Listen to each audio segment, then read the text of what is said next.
Chapter 204. These generals were mostly brave warriors. Perhaps they wouldn't have any problems fighting on the battlefield, but when it came to strategizing, they were far too lacking. Yeshen lightly shook his head. He wasn't as straightforward as the other Mongolians. Instead, he was a cunning Walla leader, as cunning as a rabbit. During the Battle of the Tumu Fortress, it was because of his cautiousness and caution that they were able to achieve a great victory.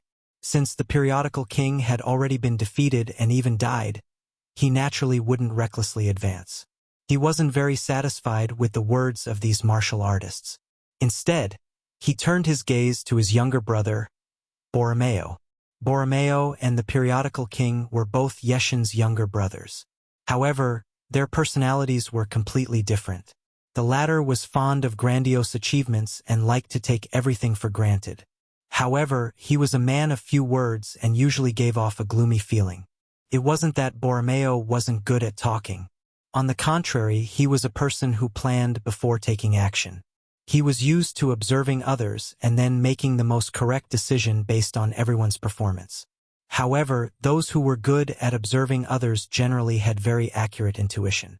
When he felt Yeshen's gaze on him, his expression became serious. Elder brother, this subject brother also thinks that General Nigong and the others are right. Our current advantage is that we have a strong army. As long as we take a steady approach, taking down the Great Ming's capital will be just around the corner. How do we take a steady approach? Yeshen, who valued his younger brother's opinion very much, asked. In the words of the Han people, it's called step by step.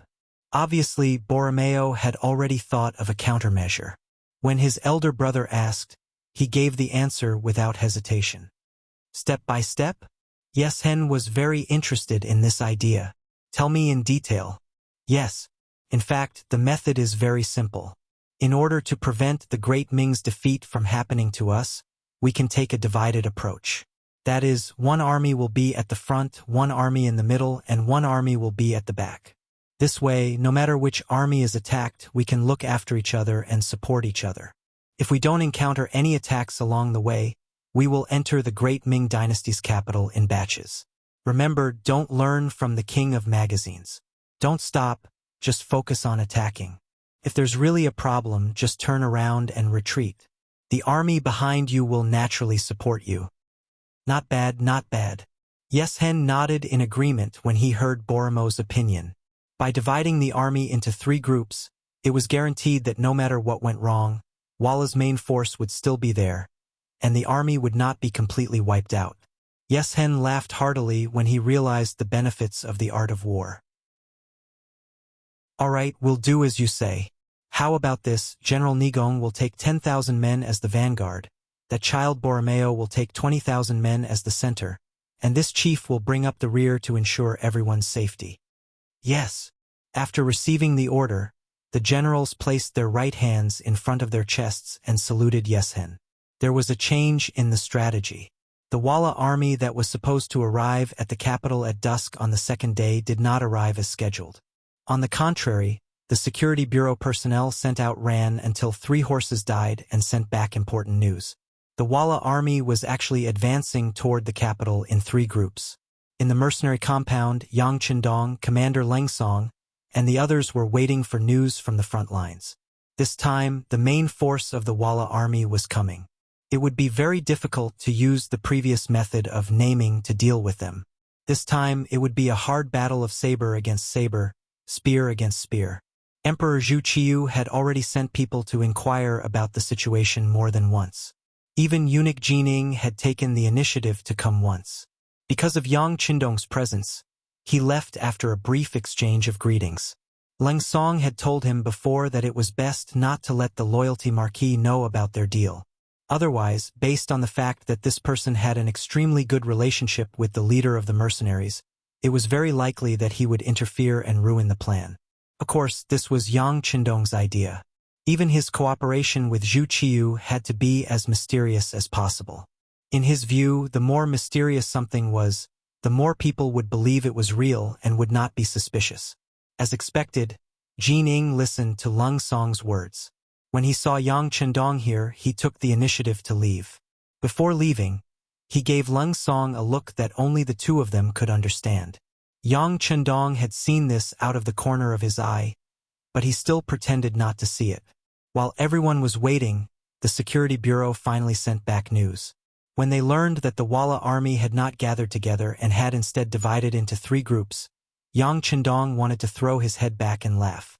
Previously, he had been worried that the Tile army would launch a collective attack. If that was the case, with the 10,000 Great Ming soldiers under his command and the 400 Cold Vanguard soldiers, it would truly be difficult to ensure the safety of the 12 gates of the capital. As for going out to look for opportunities, the difference in numbers was too great. It was difficult to say whether they could protect themselves and annihilate the enemy. Since he was leading the army into battle, if he only wanted to win, his expectations were too low. What Yang Chendong wanted was a complete victory. He wanted to obtain the greatest victory with the least losses. It was indeed very difficult to achieve this. However, now that the Walla had taken the initiative to divide their forces, the situation was completely different. After dividing their forces, the Walla's advantage in numbers was gone. Yang Chendong could fight according to his plans. He strode to the sand table and looked at the 3-dimensional map that was almost engraved in his mind twice with his bright eyes. He suddenly pointed at a place called Willow Town and said, "It's here. Let's encircle the enemy and attack the reinforcements." Encircle the enemy and attack the reinforcements? Leng Song and the others were all excited when they heard this. Their eyes flashed. Yang Chendong had once introduced encircling the enemy and attacking the reinforcements in the tactical learning class. This was an effective method to annihilate the enemy. It would only be used when the enemy's numbers exceeded a certain level. When everyone was still thinking about the essence of encircling the enemy and attacking the reinforcements, Yang Chendong took a pointer and pointed at the sand table and said, "Everyone look. This place is called Willow Town. The local people call it Willow Ditch. There is only one main road in the town that runs from east to west. The north and south sides are filled with huge ditches. There was a heavy rain a while ago, so there should be a lot of water in the ditches. Immediately send people there. If the ditches in the north and south are filled, immediately inform the people there to evacuate." With a resolute voice, Yang Chendong gave the military order. At the same time, Tiger's Mane had already walked out of the meeting room and arranged for fast horses to investigate the situation in Willow Town. "When the scouts come back with the specific information, we will hold a meeting overnight and then make preparations overnight. We have less than 24 hours to prepare. I hope everyone will be alert." Yang Chendong's gaze swept across Leng Song, Xiaofeng, Tung Shan, Wu Shang, and the others. Yes. Everyone's bodies quickly tensed up and stood at attention. At the same time, their eyes lit up. Generals were never afraid of war. Although they also hoped for world peace, their mission made them never shrink back when war came. In their hearts, they even hoped to achieve great things on the battlefield. The scouts left the city in the night. Now that the 5 city warden departments were under Yang Chendong's command, it was very easy to send people out of the city. For hours later, the fast horses came back from Willow Town, which was 30 li away. They reported that the ditches were filled with water, and that the ditches were 2 zhang wide and 1 zhang deep. Inform Vice Commander Yang Chendong and the 5 commanders to come here for a meeting. Hearing that the situation was as he had expected, Yang Chendong's eyes flashed with determination. Not long after the order was given, Yang Guang's group of 6 arrived at the mercenaries' courtyard. This was the first time they had walked in here, so they were a bit nervous. After all, to the outside world, this army was too mysterious. It was so mysterious that even they did not know much about it. The dark night added a bit of mystery to the courtyard.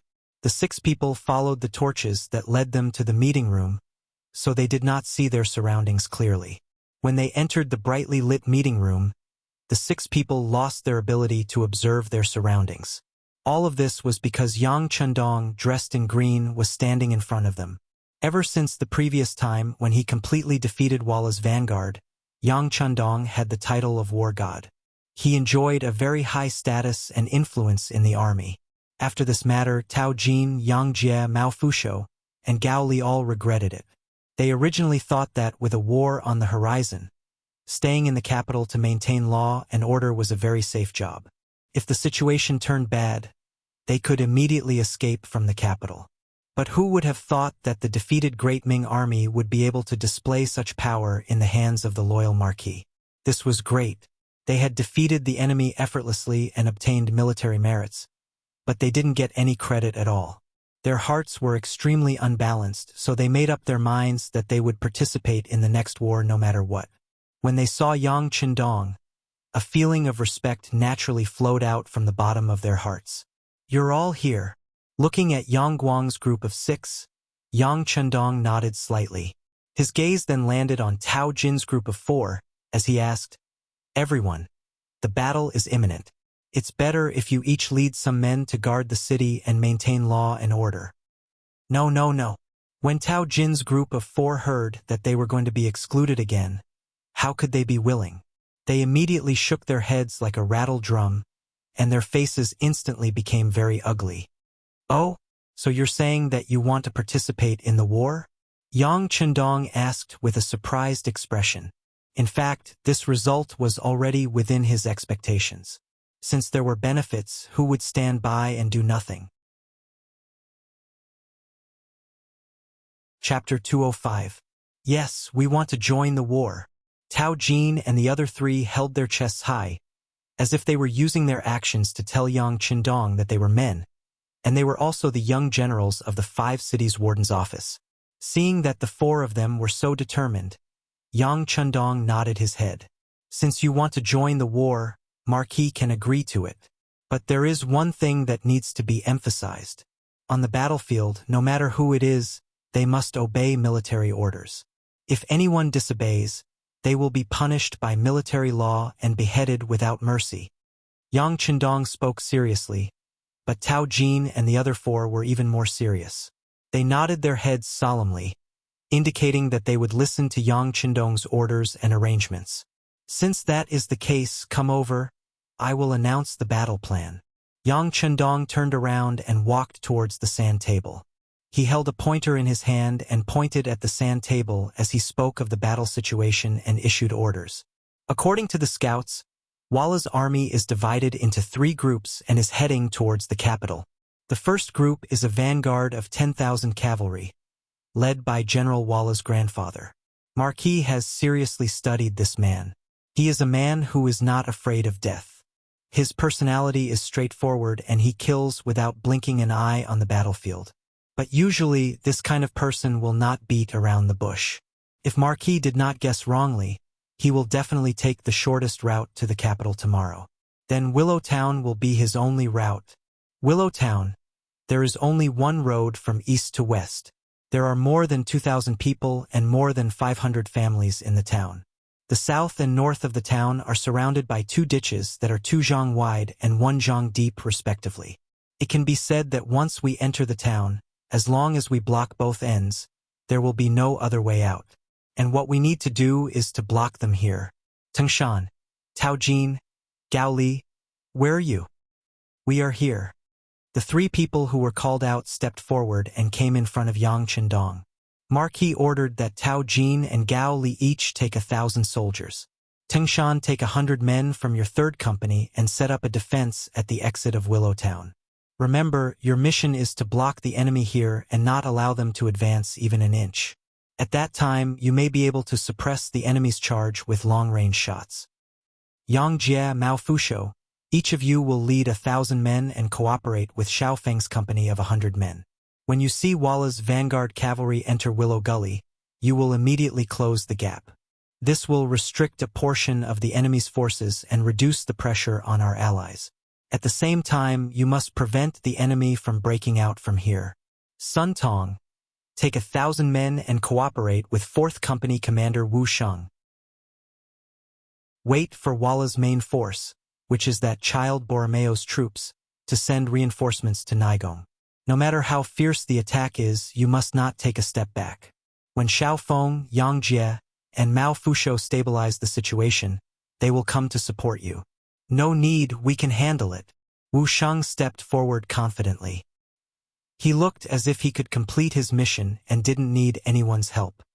It's good to be confident, but don't feel too much pressure. Also, when you can't hold on any longer, there will be orders for you. At that time, you can retreat to the side and open up a path for that child, Borromeo. Let him enter Willow Gully and become a turtle in a jar just like grandfather. Yang Qindong was very satisfied with Wu Shang's performance. As a soldier, one must have the spirit of fighting for the sake of thousands of people. Otherwise, one wouldn't be an outstanding soldier. After patting Wu Shang's shoulder and having him back down, Yang Qindong's gaze fell on Leng Song and Yang Guang, who hadn't been named yet. Your mission is to restrict Walla's leader, Yeshen. No matter what, you can't let them advance too smoothly. Yeshen is a very cunning and suspicious person. As long as he senses danger, he naturally won't recklessly advance. Once the time is right, I'll give the order. All you need to do is lead the army and charge over. When that time comes, you'll have done a great service. Yes. Leng Song and Yang Guang confidently replied. They had absolute faith in Yang Qindong. Since this was his order, it naturally couldn't be wrong.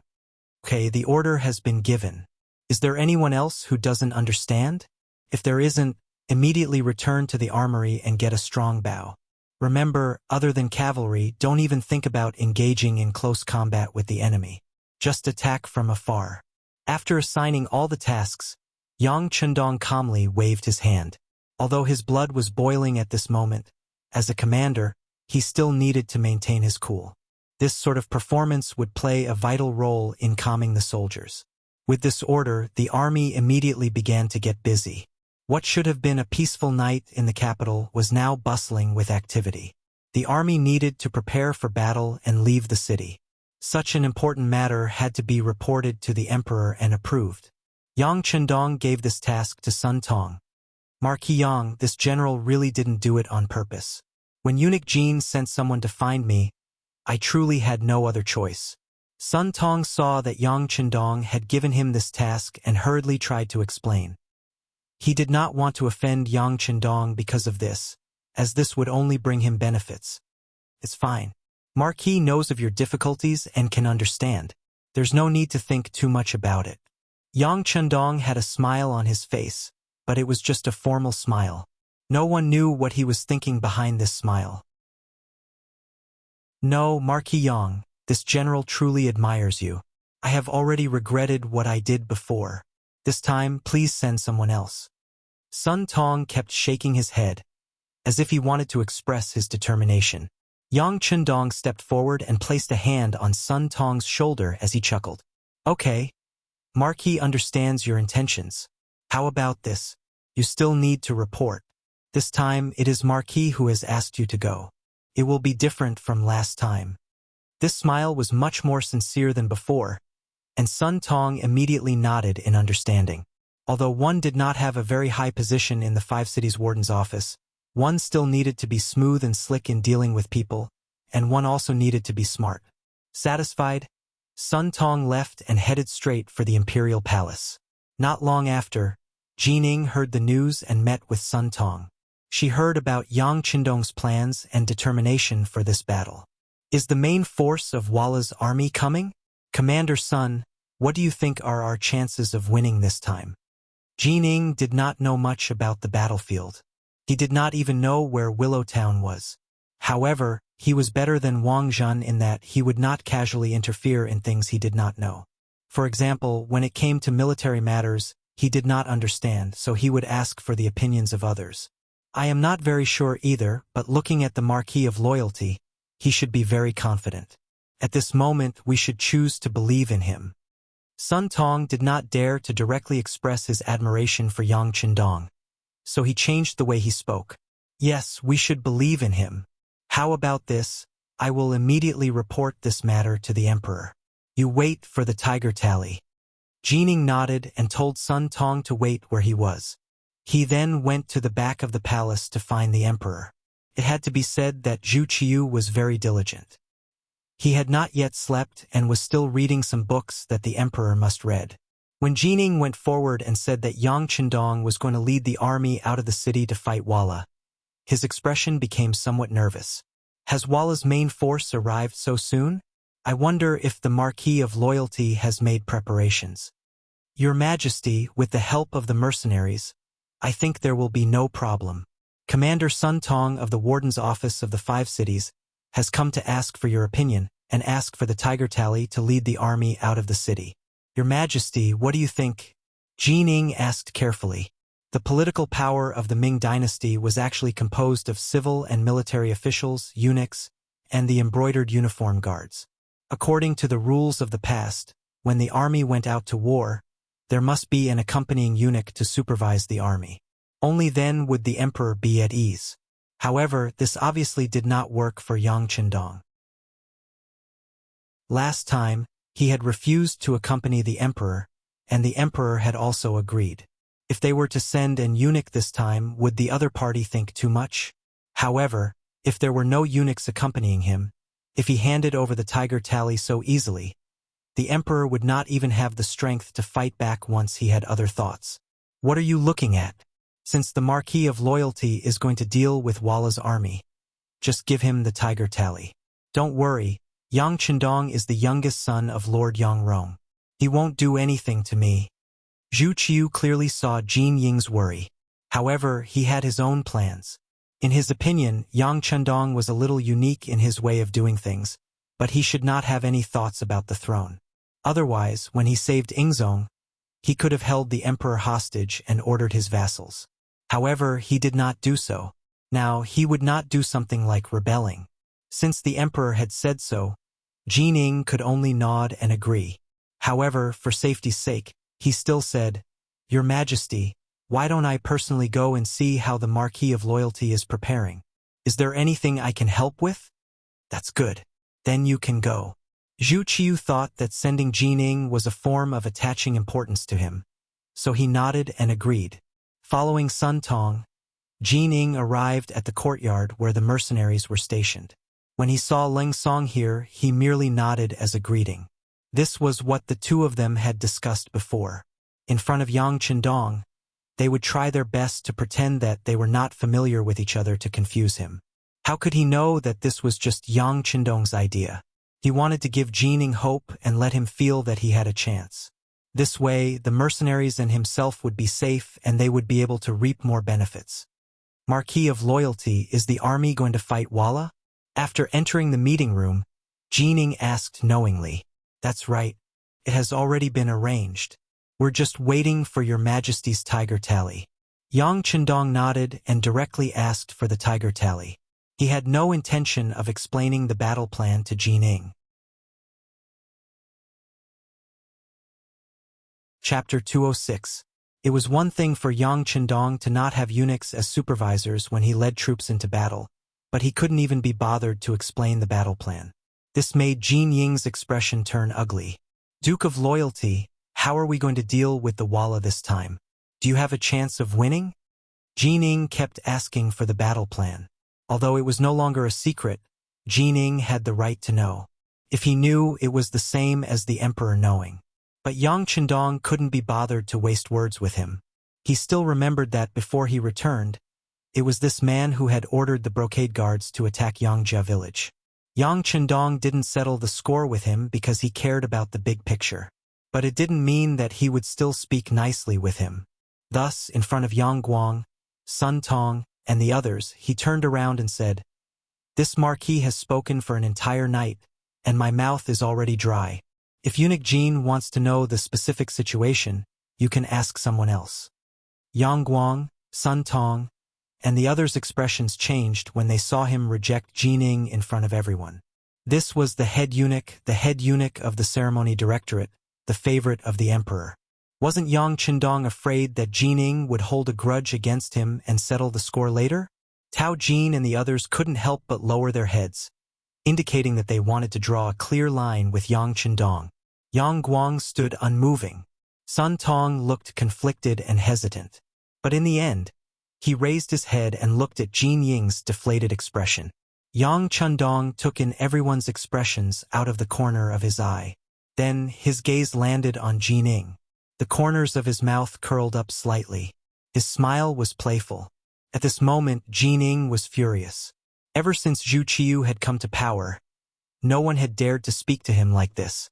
Even the current emperor would talk to him in a negotiating tone when he encountered something. However, Yang Chendong actually dared to openly oppose him. This was simply challenging his authority. Jining was furious, but on the surface, she did not show any signs of anger. Instead, she laughed and said, "Fine. Since the emperor has handed over military power to the Marquis of Loyalty, there should not be any problems. In that case, this duke will congratulate the army in advance on their triumphant return. This is the tiger tally. This duke still has to go back and report to His Majesty, so I won't stay any longer. Farewell." After saying that, Jining turned around and left. No matter how one looked at it, her footsteps were somewhat unsteady. It was clear that she was extremely angry, but at the same time he still had a backup plan in his heart, which was that he did not know the details of the battle plan. If they lost the battle, it would have nothing to do with him. At that time, he could use this as an excuse to punish Yang Chendong. What Jining didn't know was that Yang Chendong would give her this opportunity. Because of Yang Chendong's attitude towards Jining, the atmosphere in the meeting room was extremely tense. Yang Chendong acted as if he didn't see it and said, "All right, go do whatever you need to do. The tiger tally has already arrived. The army will set off in an hour." Yang Guang, Sun Tong, and the others quickly left. They needed to collect their weapons. It would take some time to gather their men. Leng Song and the others all stayed behind. Each of them only brought a company of soldiers, so they could be called to battle at any time. Without any outsiders, everyone's spirits were much more relaxed. Leng Song also carefully came to Yang Chendong's side and said, "Young master, Jining is quite angry with you, but I don't know why she did this. Didn't you say that the group of eunuchs could always influence the great Ming Emperor's thoughts?" This was not only Leng Song's confusion, but also everyone's confusion. Even Tiger's Mane, who had been by Yang Chendong's side all this time, had a puzzled expression. These days, the sixth young master had been polite to everyone. Why did he suddenly turn hostile tonight? Seeing everyone's confusion, Yang Chendong laughed loudly and said, "You don't have to worry about the young master's safety. With you all here, who would dare to touch this young master? As for tonight's actions, they were originally intentional. I wanted to show my dislike for Jining and let the world know that this young master doesn't like the group of eunuchs." "Why is that?" everyone asked again in confusion. The people's hearts. Yang Chendong pondered for a moment and didn't answer immediately. Instead, he paused for a moment before spitting out these two words. Ever since the defeat of the Tumu fortress, everyone knew that the eunuchs had ruined the great Ming dynasty's plans. They had caused so many soldiers to die tragically on the battlefield, and so many officials to die without even leaving behind their corpses. This caused the common people and some officials to hate the eunuchs to the bone. Yang Chendong didn't give Jining any face and did it in front of so many people. Presumably, it wouldn't be long before this matter spread out. Even if these people didn't say anything, they would use the security bureau to spread the news. In this way, everyone would know that the loyal Marquis wasn't afraid of the eunuchs. This was tantamount to giving everyone a glimmer of hope. Letting those people who hated the eunuchs to the bone find a leader would allow him to win the hearts of the army and the people in a very short period of time. These might not be of much use in the political struggles of the upper echelons.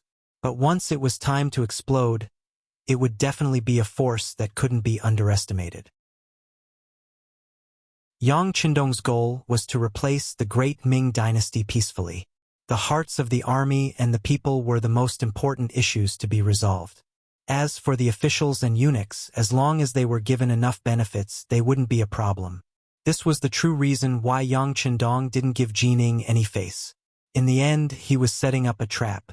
It was just that he had set it up too early, so others couldn't see its effects. He only mentioned the people's hearts and didn't give any further explanation. Yang Chendong looked at Leng Song and the others and said, "This battle concerns the safety of the great Ming dynasty's capital and the image of this young master. Do you have the confidence to win this battle?" "Yes." Leng Song and the others stood at attention, their faces full of confidence as they replied, "Very good. Since that's the case, you can go and make your preparations. Leng Song, stay behind. Yang Chendong waved his hand at everyone. Xiaofeng, Tengshan, Wuxiang, and the others quickly left to mobilize the people before the battle.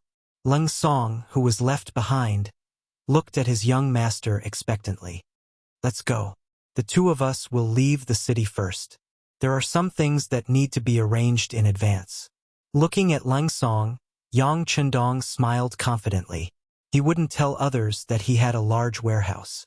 He could take out many heavy weapons at any time. Thus, he left Leng Song alone to make arrangements for this matter. The old man had an impatient personality. Ever since he received the order from Yeshen, he had been rushing toward the great Ming dynasty's capital without stopping. In just one day, he had arrived at Willow Town, which was 30 li away from the capital. General, we've been hurrying along the way. Both men and horses are tired. Should we rest here for the night first? When the sun rises tomorrow morning, we'll go straight to the great Ming dynasty's capital. A trusted aide looked at the lit villages and towns in front of him and suggested. The grandfather shook his head and arrogantly said, "There's no need. Let's rest in the town first, and then we'll launch a night assault on the capital. We'll catch the enemy by surprise. Ha ha ha, the merit will definitely go to this general." Since he had taken the role of the vanguard, he naturally had to make achievements. Otherwise, wouldn't he be ridiculed by others? As for the success rate of the night attack on the great Ming dynasty's capital, he didn't consider it at all. In the battle of the Tumu fortress, what he saw was the scene of the defeated army of the great Ming dynasty being killed and captured in groups.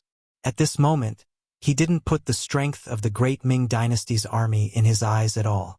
In order to reach the great Ming dynasty's capital as soon as possible, the old man entered Willow Town as Yang Chendong expected. If it were other generals, in order to reduce unnecessary trouble, when they encountered an enemy town, they might be able to take a detour and not directly attack. But because of the Battle of Tumu Fortress, the Walla cavalry had long been arrogant. They didn't even put the elite army of the great Ming dynasty in their eyes, so how could they take the ordinary people of a town seriously? On the contrary, when they entered the town, they could burn, kill, and loot. How exciting and satisfying was that? However, when they really entered Willow Town, the situation was beyond their expectations. Although every house in the whole village was lit, they couldn't see a single person. When they broke in, they didn't find the existence of a living person, not even a chicken, duck, or goose. When the old man who received the report of the battle heard that this was an uninhabited town, he sneered and said, "I didn't expect the great Ming dynasty to play the scorched earth game with us. It's just that their calculations are wrong. We didn't consume too much on the way here. Even if we can't replenish for a while, it doesn't matter. Humph, it's just that this method is really annoying. Come, inform everyone to eat some dry food here. After half an hour, the army will set off." General Nai Gong didn't take the empty town in front of him seriously. This was a complete display of his arrogance. If it were any other general who was on guard, they would probably think carefully about why such a thing would happen. At least, they wouldn't rest so comfortably in this town. Of course, General Nai Gong was also a brave general who had led troops for many years. During the rest time, he didn't forget to send scouts to the front to inquire about information. But he didn't know that the scouts he sent out were destined to not return. They had completed their mission of going to the underworld to inquire about information. Nai Gong's army stopped in Willow Town and didn't leave. This gave Xiaofeng, Yang Jie, and Mao Fusho enough time to prepare. Seeing that the enemy had entered the encirclement, the 2,100 people quickly set up a defensive line on the west side of Willow Town. Each of them drew their bows and prepared to block the enemy's retreat. While Xiaofeng and the others were still preparing, at the east exit of Willow Town, Tengshan had already begun his journey to harvest lives. Chapter 207. Xiaofeng, Tao Jin, Gao Li, and the other 2,100 soldiers were the first to enter the battlefield. With sufficient time, they even dug a simple trench for the soldiers to hide in. Just as they finished everything, the sky began to darken. Not long after, the sounds of people chattering could be heard in the distance. This was the sound of Walla's vanguard troops entering Willow Town. The enemy was right in front of them. In an instant, the 2,000 soldiers of the warden's office became very nervous. Some of the soldiers who were participating in a battle for the first time had their palms sweating profusely to express the anxiety in their hearts. This was how they should behave when they were on the battlefield for the first time. For some people, even if it was their second time on the battlefield, they would still be nervous. However, after 100 battles, they would no longer be nervous when they saw the battlefield. Instead, they would be excited. In contrast, the 100 soldiers led by Tingshan were very calm. They first used sharp military shovels to dig a hole in the ground to ensure that they could hide their bodies well. Then, they set up the 95 style in their hands and aimed the crosshairs at the only exit from Willowtown that led to the capital. None of the 100 or so people spoke, nor did they make any extra noise. They gave off the feeling of ghosts in the night. Other than a faint shadow, nothing else could be seen. The lifelessness of the Lung Feng soldiers shocked the surrounding 2,000 soldiers of the warden's office. Among them, there were some people who were quite skilled and thought that they were great. However, when they compared themselves, they realized that the gap between them and the soldiers was huge. Not long after the soldiers finished their preparations, 3 warhorses rushed out of the town and headed straight for the formation they had set up. From the looks of it, they were all lightly dressed. There was no doubt that they were scouts. Position 1, Position 2, Position 3, get ready to fire. Positions 4, 5, 6, and 6, prepare to fire at any time. Seeing the 3 enemy scouts charging towards his formation, Tingshan Company commander, who was leading the formation, only took a glance before losing interest. There were only 3 people and they were not even enough to fill the gaps between the teeth. He could just hand them over to 3 soldiers. The 3 people who were named immediately became excited. This was a kind of glory, but at the same time it was also a kind of test.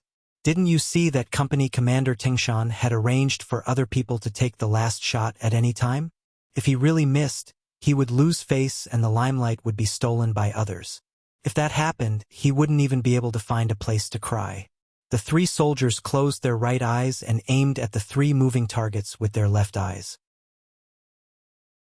Their breathing gradually stabilized, and their right index fingers gently placed on the trigger, preparing for shooting. Fight! When he estimated that the 3 enemy scouts were only 150 steps away from him, Tingshan softly spat out a word. Then, 3 gunshots were heard. Bang! Bang! Bang!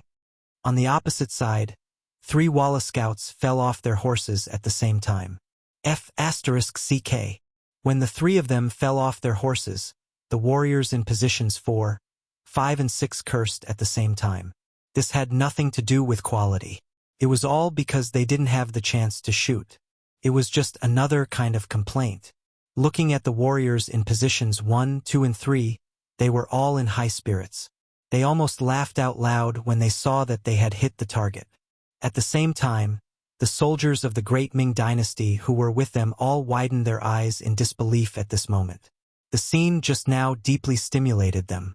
They couldn't believe that a battle could be fought like this. From a distance of 150 steps in the dark, they could still accurately hit the enemy. What kind of method was this? Thinking about how they could fight side by side with such an army, the officials of the 5 cities' warden's office began to feel confident. Originally, they thought that it would be very difficult or even impossible to stop the enemy's cavalry of 10,000 with only 2,000 soldiers. As for the 100 mercenaries, they didn't take them seriously at all. What could such a small number of people do? However, when the truth was in front of them, they knew that they were wrong, very wrong. They were afraid that the combat power of these 100 mercenaries would not be much worse than the 2,000 of them. The 3 gunshots sounded so ear-piercing in the quiet night. Walla's army in Willowtown quickly moved. The general in charge of the town immediately shouted to his trusted aide.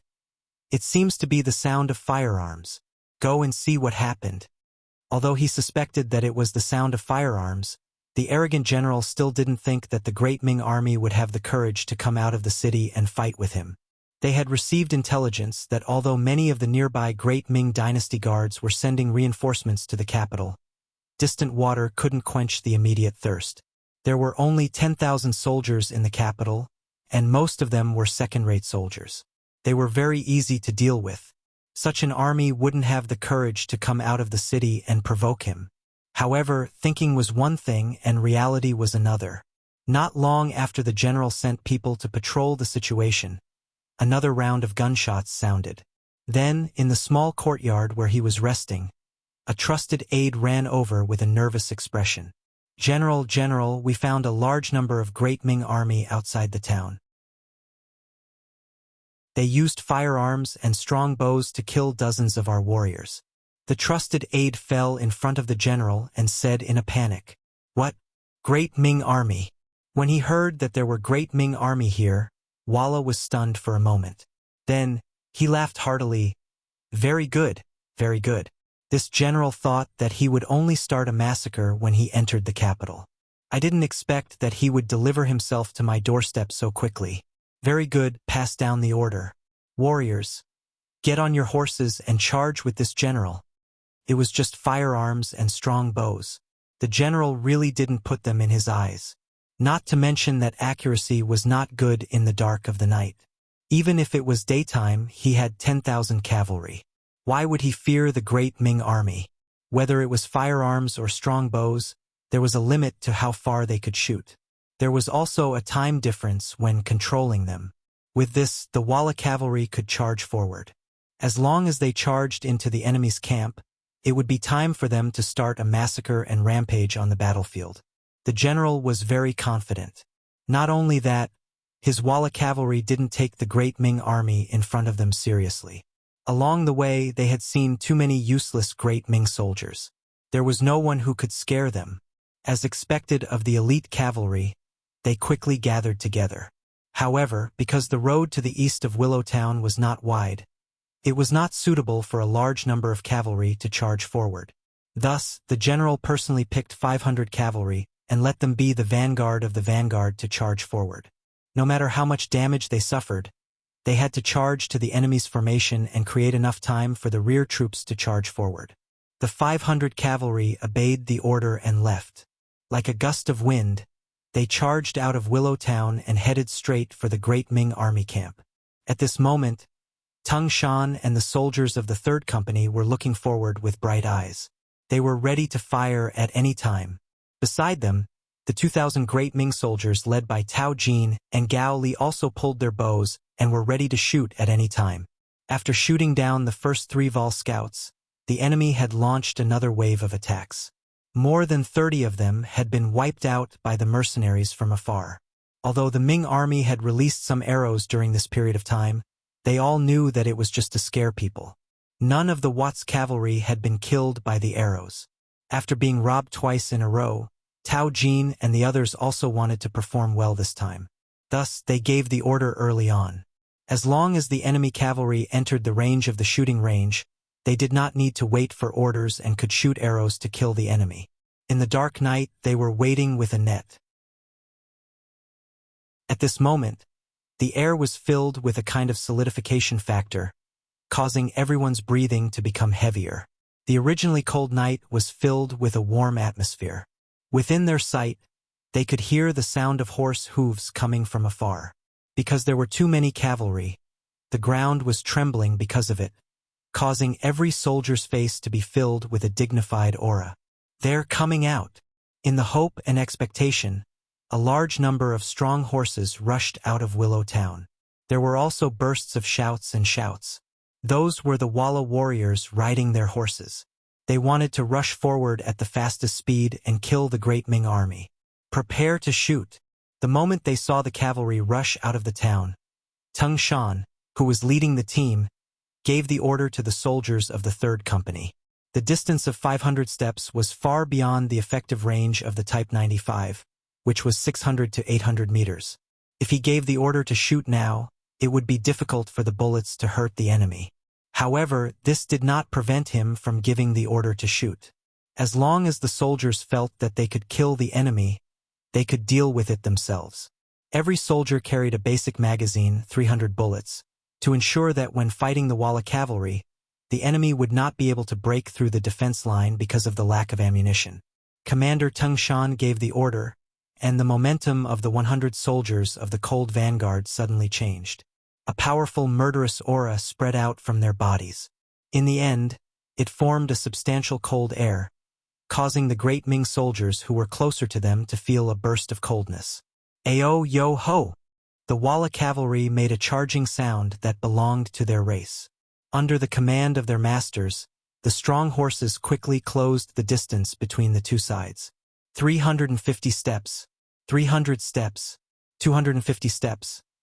They had already reached the effective range of the Type 95, but the soldiers of the 3rd Company did not shoot. It was obvious that their usual training was effective. Due to the lack of raw materials such as copper and iron in the arsenal of Crimson City, when the instructor taught the Cold Vanguard soldiers, the most common sentence was to save ammunition and try to shoot every bullet into the enemy's chest instead of shooting randomly.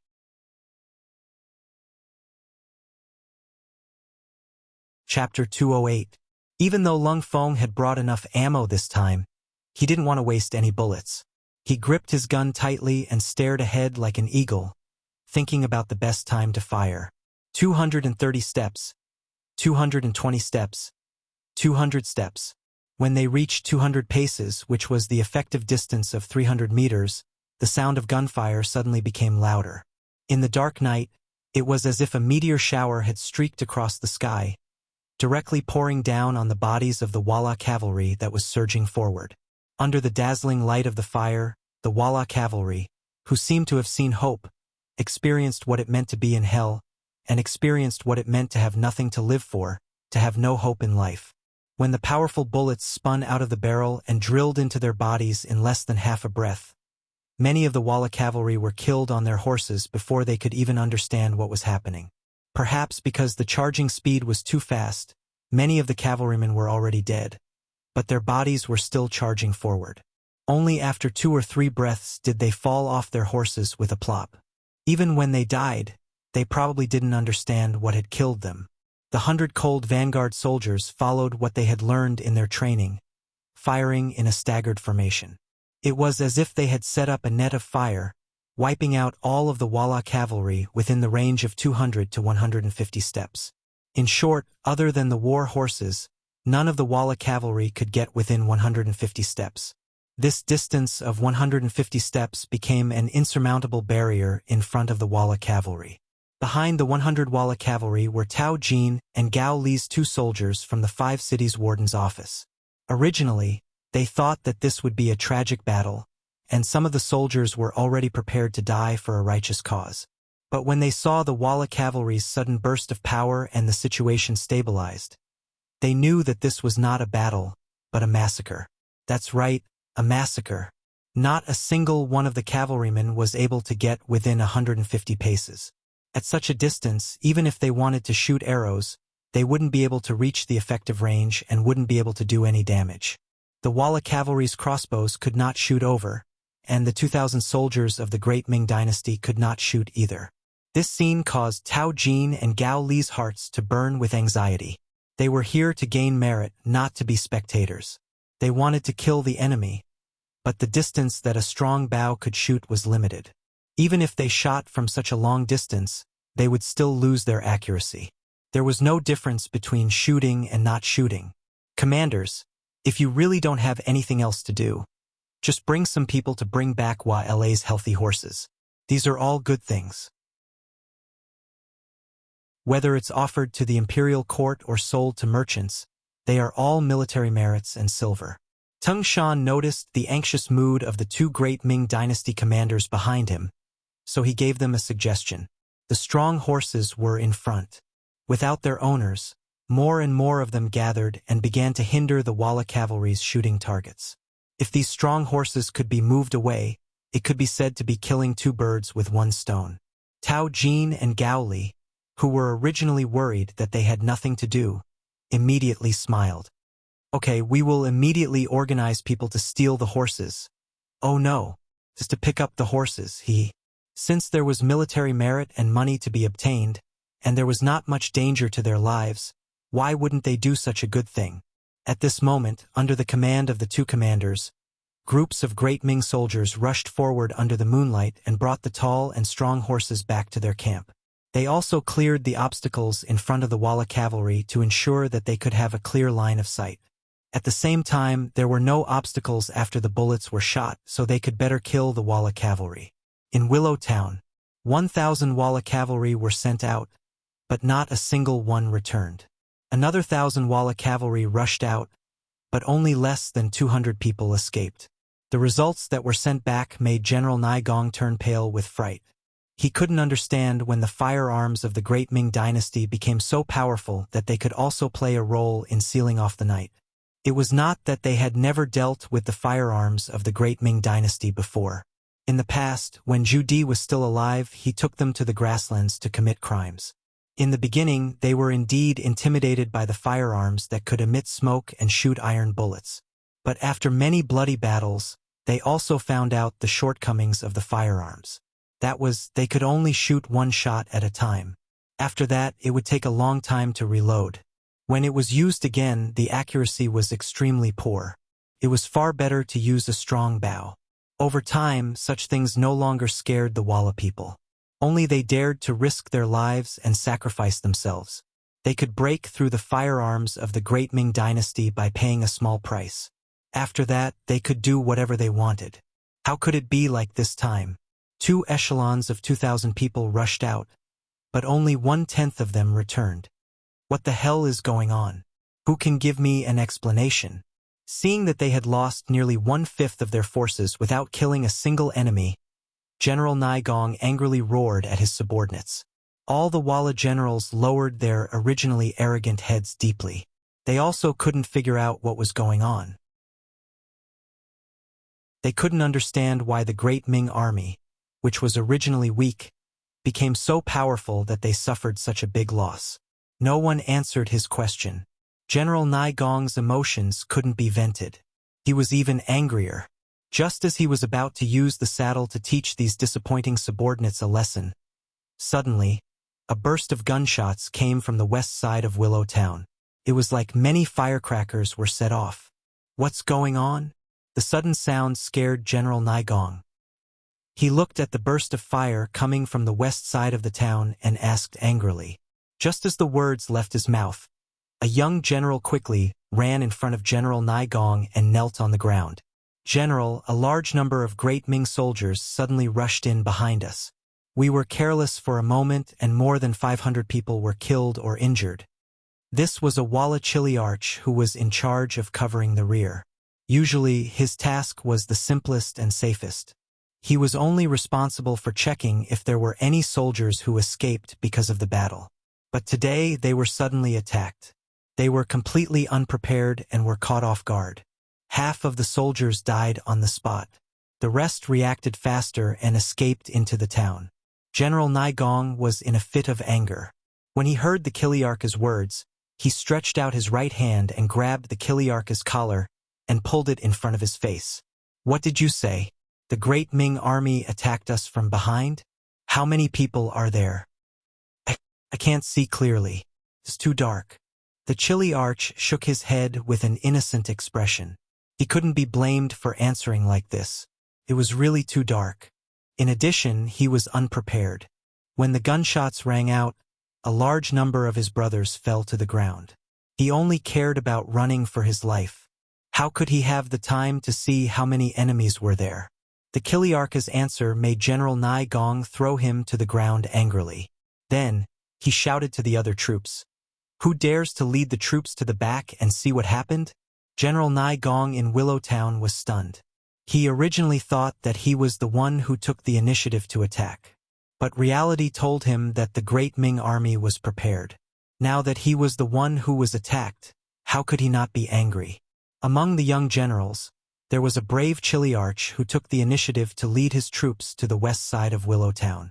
But when cold weapons faced the 9.5 spear that had a shooting range of nearly 400 steps, the result was obvious. After leaving behind a few hundred corpses, the slow ones all retreated. At this point, an unbelievable result was placed in front of everyone. General Naigong's troops were surrounded in Willow Town, which was not very big. East side of town. Tung Shan looked at the gunshots and flames coming from the west side of town. He was furious. Xiao Feng UF *King Bastard. It was no wonder that Teng Shan was so angry.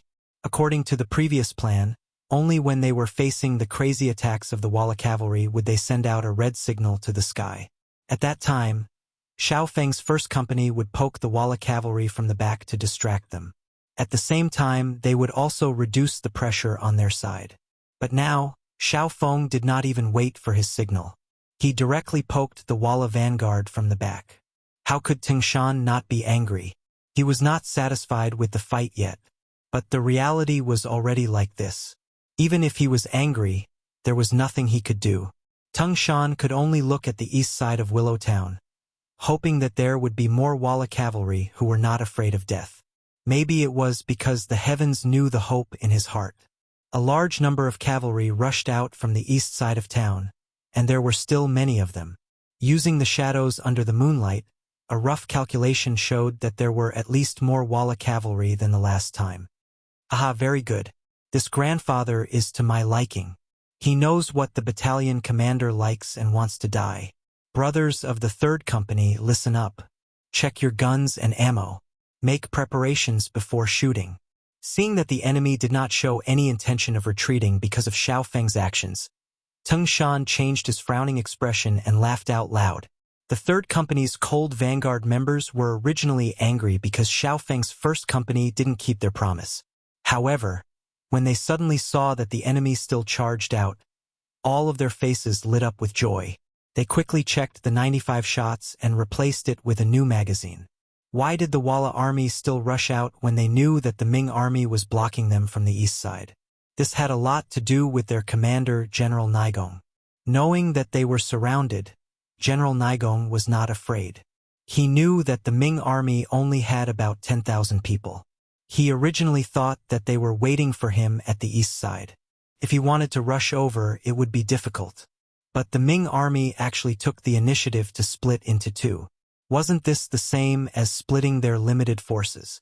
Even so, how many enemies could there be in the front? If he did not rush now, when would he? When he broke through the front line, wouldn't the capital of the Great Ming Dynasty be an undefended empty city? Wouldn't he be able to take it?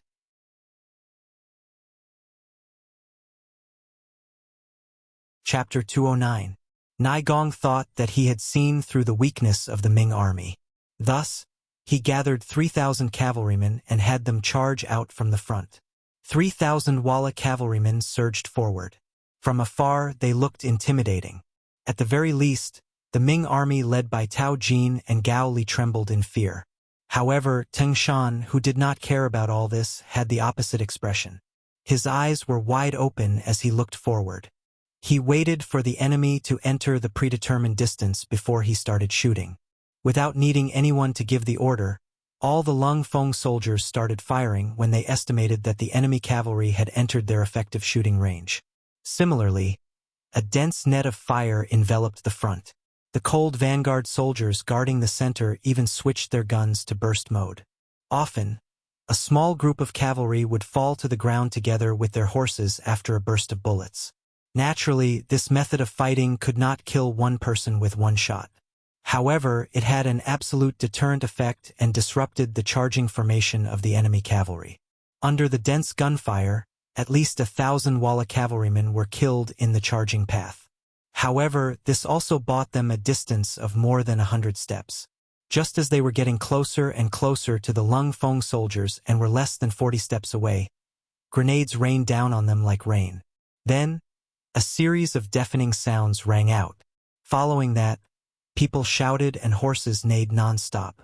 A series of powerful grenades were thrown and completely shattered the enemy's fighting spirit. At the same time, countless people died. Those who were still alive immediately retreated. They no longer had the courage to charge. Phew! Tao Jin and Gao Li let out a long sigh. It had to be said that their performance just now was a little too weak.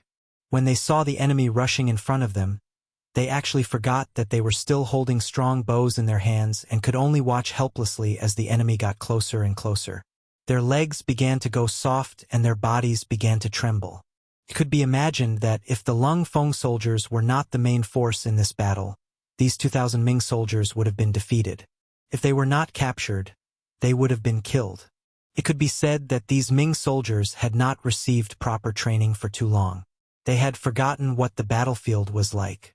They had forgotten that a life-and-death battle relied on courage. Fortunately, the Lung Feng made a move at the crucial moment. He used the powerful grenades to destroy the enemy's morale and won another victory. Another attack had failed. The old man in the town was not discouraged. Instead, he patted his head as if he had suddenly realized something. "Aya, it's all my fault. It turns out that the Ming army's main force is right in front. It seems like their weak point is behind us. Come on, gather the rest of the troops and charge out with me." After knowing that it was impossible to attack from the front, Naigong immediately changed his strategy and decided to leave the town from the west. He thought that he was very adaptable, but in fact he was just adding fuel to the fire. However, as the person in the game, Lai Gong had no idea. With the order, the remaining 6,000 Walla cavalrymen quickly gathered. However, because the path out of the city was not wide enough, only 1,000 cavalrymen could charge out at a time. As the leading general, Naigong took the initiative to stand in the third echelon, which was the third group to charge out. In Naigong's eyes, standing here was undoubtedly very safe. Once the first two factions had used up all their firearms, it would be time for him to go on a killing spree and show off his might. However, would that really be the case?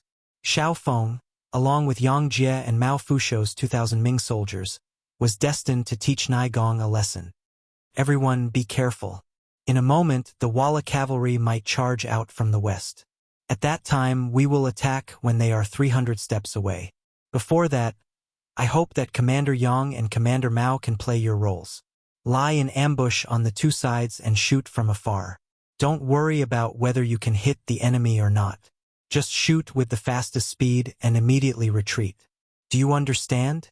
Xiao Feng looked at the two commanders of the Ming army and used an unquestionable tone to give the order. Although they were not affiliated with each other, Yang Jie and Mao Fushou had seen how Xiao Feng had led the Cold Front Company into Willowtown and killed hundreds of Walla cavalry. In the army, the strong were always respected. With the scene just now, Xiao Feng's words naturally had more credibility. Furthermore, he was not asking them to go up and die.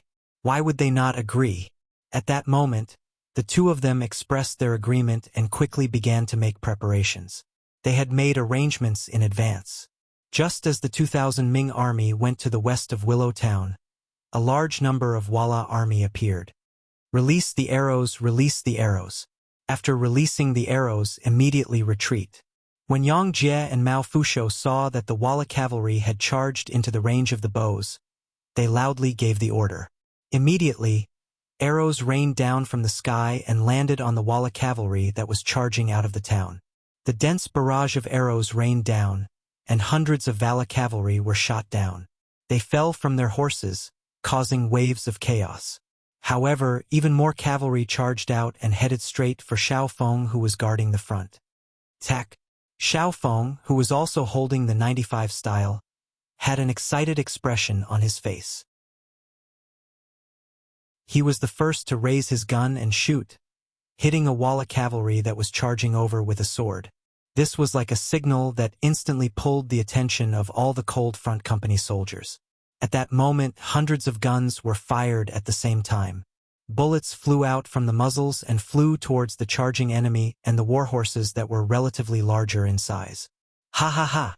Do you see, the Ming army here is indeed few in number. Follow me and charge. When he saw that the bows were flying all over the sky, but in reality, they were not very accurate and their accuracy was greatly reduced, the leading Wei Gong thought that he had seen through the Ming army. He was immediately overjoyed and urged the army to quickly move forward. Just as the order was given, the second echelon of 1,000 Walla cavalry charged out, and there was a burst of firecrackers in front of them. From afar, they could not see the situation in front of them clearly. They could only see streaks of fire that were like meteors flashing by. It was because they could not see the situation in front of them that the Walla cavalry at the back continued to charge forward, one after another, towards hell. The sound of the gunshots traveled very far. Around 15 li behind Wei Gong, they could faintly see the scene of red light flashing in the distance. Luckily, this was a plain. If there was a forest in the way, it would be difficult to see the scene in the distance. The Ming army actually came out of the city to fight? Looking at the red sky in front of him, Borromeo quickly made a judgment and guessed that Wei Gong had encountered the Ming army. Based on the time that they set off, he did not think that Wei Gong would be able to reach the capital so quickly. Thus, there could only be one conclusion, and that was that the Ming army took the initiative to come out of the city. They wanted to catch them off guard. In the art of war, there was the saying of taking the enemy by surprise. However, the Walla were mostly cavalry. In a battle on a plain, their advantage was too great. The Ming army did not know this, so it was no wonder that they were defeated.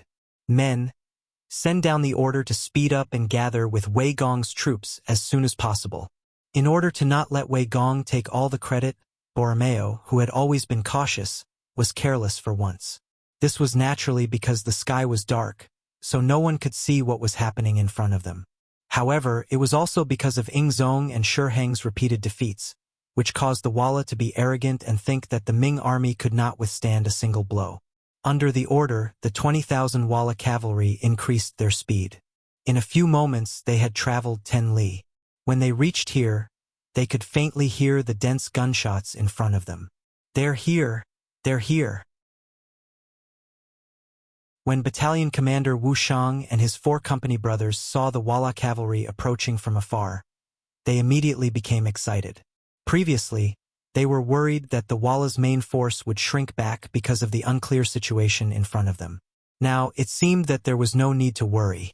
The excitement of Wu Shang and Lung Feng was seen by Sun Tong and Ming Jun, who were accompanying them. They were very confused. They couldn't understand. At most, there were only 1,100 people. How could they be so excited and happy when facing 20,000 enemies? Did these people not want to live anymore? Or were they too arrogant and did not put others in their eyes? Under the astonished gazes, Wu Shang and Lung Feng quickly checked the black firearms in their hands. Then, they formed a small semicircle and crawled on both sides of the road to Willow Town. 100 against 20,000. Wu Shang would not be so arrogant as to fight hand-to-hand with the enemy. They adopted the battle strategy that Yang Chendong taught them. That strategy was to retreat when the enemy advanced, harass when the enemy was stationary, attack when the enemy was tired, and advance when the enemy retreated. In the process of the Walla army's advance, they would give the enemy the most effective damage. At the same time, the enemy would be annoyed and unable to do anything to them. The soldiers of 4th Company were divided into 3 groups by platoon. The first platoon was personally led by Wu Shang. There were a total of 4 platoons, and they were also the strongest. They were responsible for blocking the Walla cavalry's advance. The second platoon was on the left and the third platoon was on the right. They were responsible for blocking the advance of the Walla cavalry. Wu Shang had just given the 3 platoon leaders their tasks when Sun Tong hurriedly walked over. "Company Commander Wu, what can we do? You are responsible for following my platoon. Retreat as you fight on the road. Create a false impression that we are no match for the Walla cavalry. This will make them bolder and chase after us. That will be a great achievement." Wu Shang roughly explained the battle plan that he and young Master Yang Chendong had arranged. When Sun Chuanchu heard this military order, he was stunned at first. Then, he understood what it meant and said, "Company Commander Wu means that we should pretend to run away?" "Yes, something like that." "Why? Is there a problem, Commander Sun?" Wu Shang thought that this understanding was not wrong. However, one kind of defeat was intentional, and the other was genuine. He just did not know how the 1,000 Ming soldiers would perform.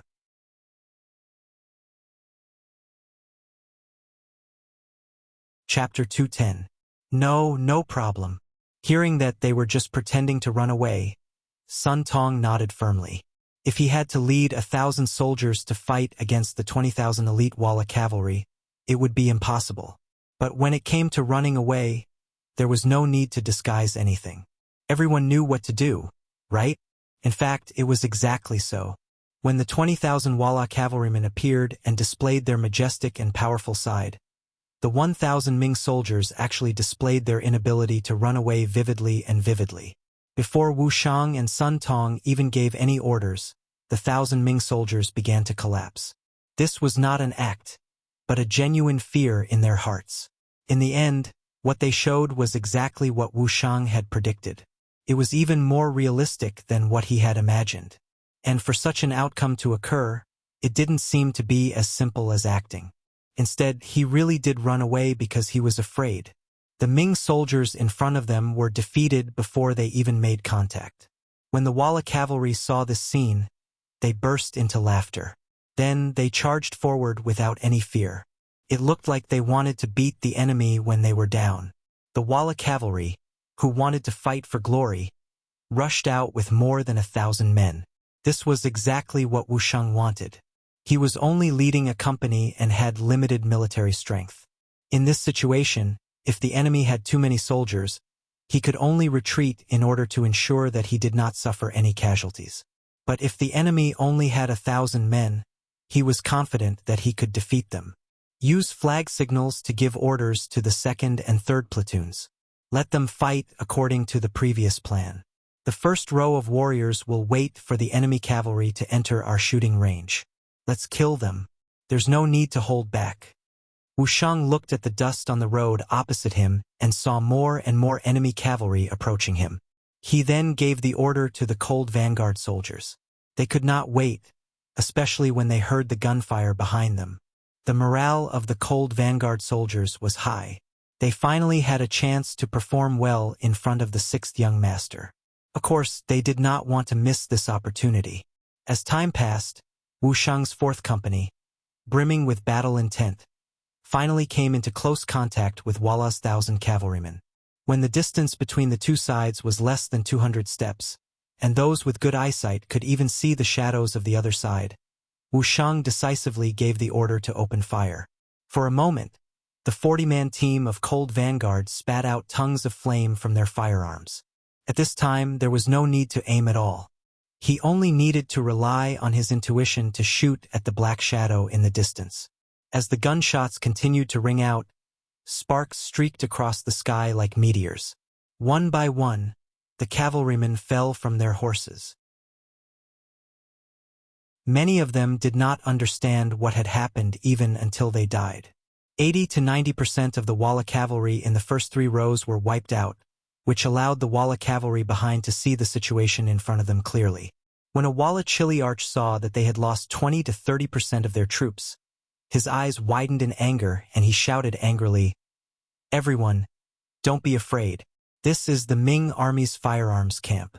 As long as we can charge in, it's time to show off. Kill." After 200 to 300 of their men were killed, the Vara cavalry did not retreat. Instead, they charged forward, shouting their unique Mongolian language and chant. It was clear that they wanted to use the advantage of the speed of their horses to charge into the Ming army. Then they would start a massacre. The Walla cavalry was very fast and charged forward like a whirlwind.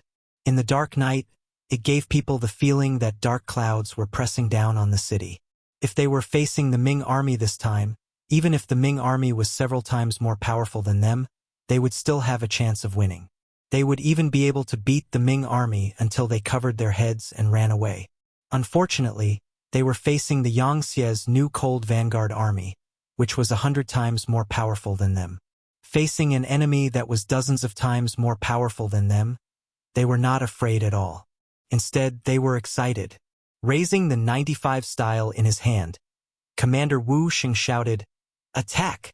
Not only on the official road, but on both sides of the official road, tongues of fire also sprayed out, completely surrounding the Watts cavalry from afar in a fan-shaped formation. Bang, bang, bang. Under the sounds of gunfire, the pitiful Walla cavalry were like paddy fields swept by a hurricane. Plop, plop, plop, plop. They fell to the ground one by one. From afar, the sounds of men and horses being overturned could be heard. The Cold Vanguard never knew what it meant to be soft when facing enemies. They may have a soft side, but that side was only for their family and friends, as well as the young Master Yang Qindong that they were loyal to. As for other people, they were no different from animals. Hundreds of tongues of fire were fired, and only 1,000 Walla cavalry corpses were left on the official road. This vanguard army finally paid with their lives for their arrogance. When the child General Borromeo arrived with a large group of men, all he saw was a ground full of corpses and the stench of blood in the air. Report: the Ming army is retreating. There are about 1,000 of them, and they are less than 5 miles away from us. The elite Walla army scouts quickly determined the situation of the Ming army from the traces on the ground and reported it to General Borromeo. When he heard that 1,000 of his elite warriors were killed by 1,000 Ming soldiers, Borromeo's eyes flashed with intense anger. He had a vicious side to him, and people like him were the most vengeful.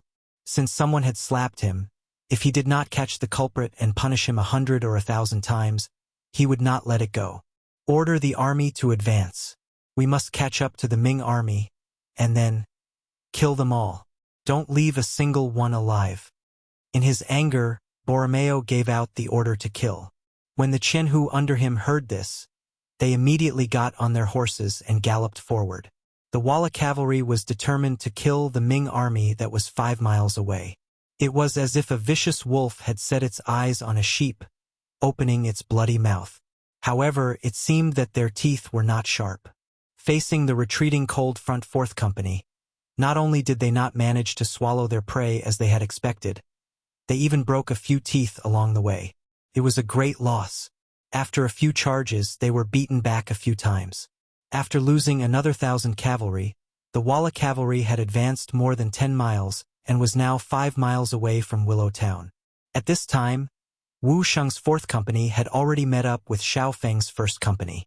The soldiers of the two companies were naturally in high spirits. Tonight's battle could be said to be extremely satisfying. Everyone had obtained a lot of gains.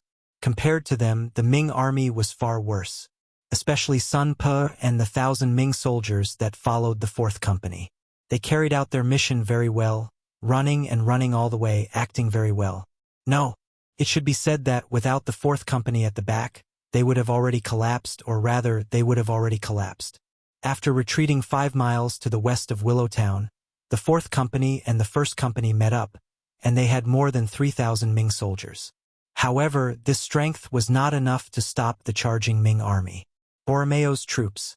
In other words, the plan did not have any intention of stopping them. Instead, the Ming army started to retreat like the tide, leaving a path to Willow Town. Willow Town. Walla's vanguard general, Nai Gong, ordered his warriors to charge forward and back a few times. After losing soldiers, they finally knew the power of the Ming army that surrounded them. The original 10,000 people quickly became less than 4,000 people. They finally became well-behaved and did not struggle. Instead, they went from attacking to defending, preparing to wait for reinforcements to arrive. Without waiting for too long, Borromeo's troops entered Willow Town from the west. The moment he entered the town, he saw injured vanguard warriors everywhere. Borromeo was in disbelief. Was this still the vanguard army that did not put the heroes of the world in their eyes? This was exactly the same as the great Ming army that was defeated in the Tumu incident. Finally seeing Borromeo, Nai Gong, a 7-foot man, was so emotional that he almost cried. With a plop, he half-knelt in front of Borromeo, praising the strength of the Ming army and his failure to break out of the encirclement. Nai Gong was a fierce general, and he rarely put other people in his eyes. Even though Borromeo was Yeshen's younger brother like the dead Sai Yen Wang, he still did not put them in his eyes. For him to half-kneel in front of Borromeo, one could imagine how big of a blow he had suffered, to the point where he could even give up half of his dignity. Is the Ming army really that powerful? After hearing his grandfather's description, Borromeo had a bad feeling in his heart. Along the way, he had fought with the Ming army. Along the way, he had advanced triumphantly and had not seen much resistance. However, when he thought about how only his own warriors had died along the way and not a single Ming army corpse, Borromeo felt that something was not right. However, he could not put his finger on it. Logically speaking, with his current military strength, even if the Ming army wanted to play some tricks, what did he have to fear? Not to mention that he had met up with Nai Gong's troops. Facing the encirclement of 10,000 Ming soldiers, what could they do to him? In the end, it all depended on strength. Without enough strength, even if you used tactics well, what could you do? Since when can seeing a sheep kill a wolf? Borromeo did not know. It was true that the Ming army was a sheep, but there was also a tiger working with them. Although it was only a cub, when it opened its mouth and bared its fangs, it was still very frightening. Could also swallow an adult wolf.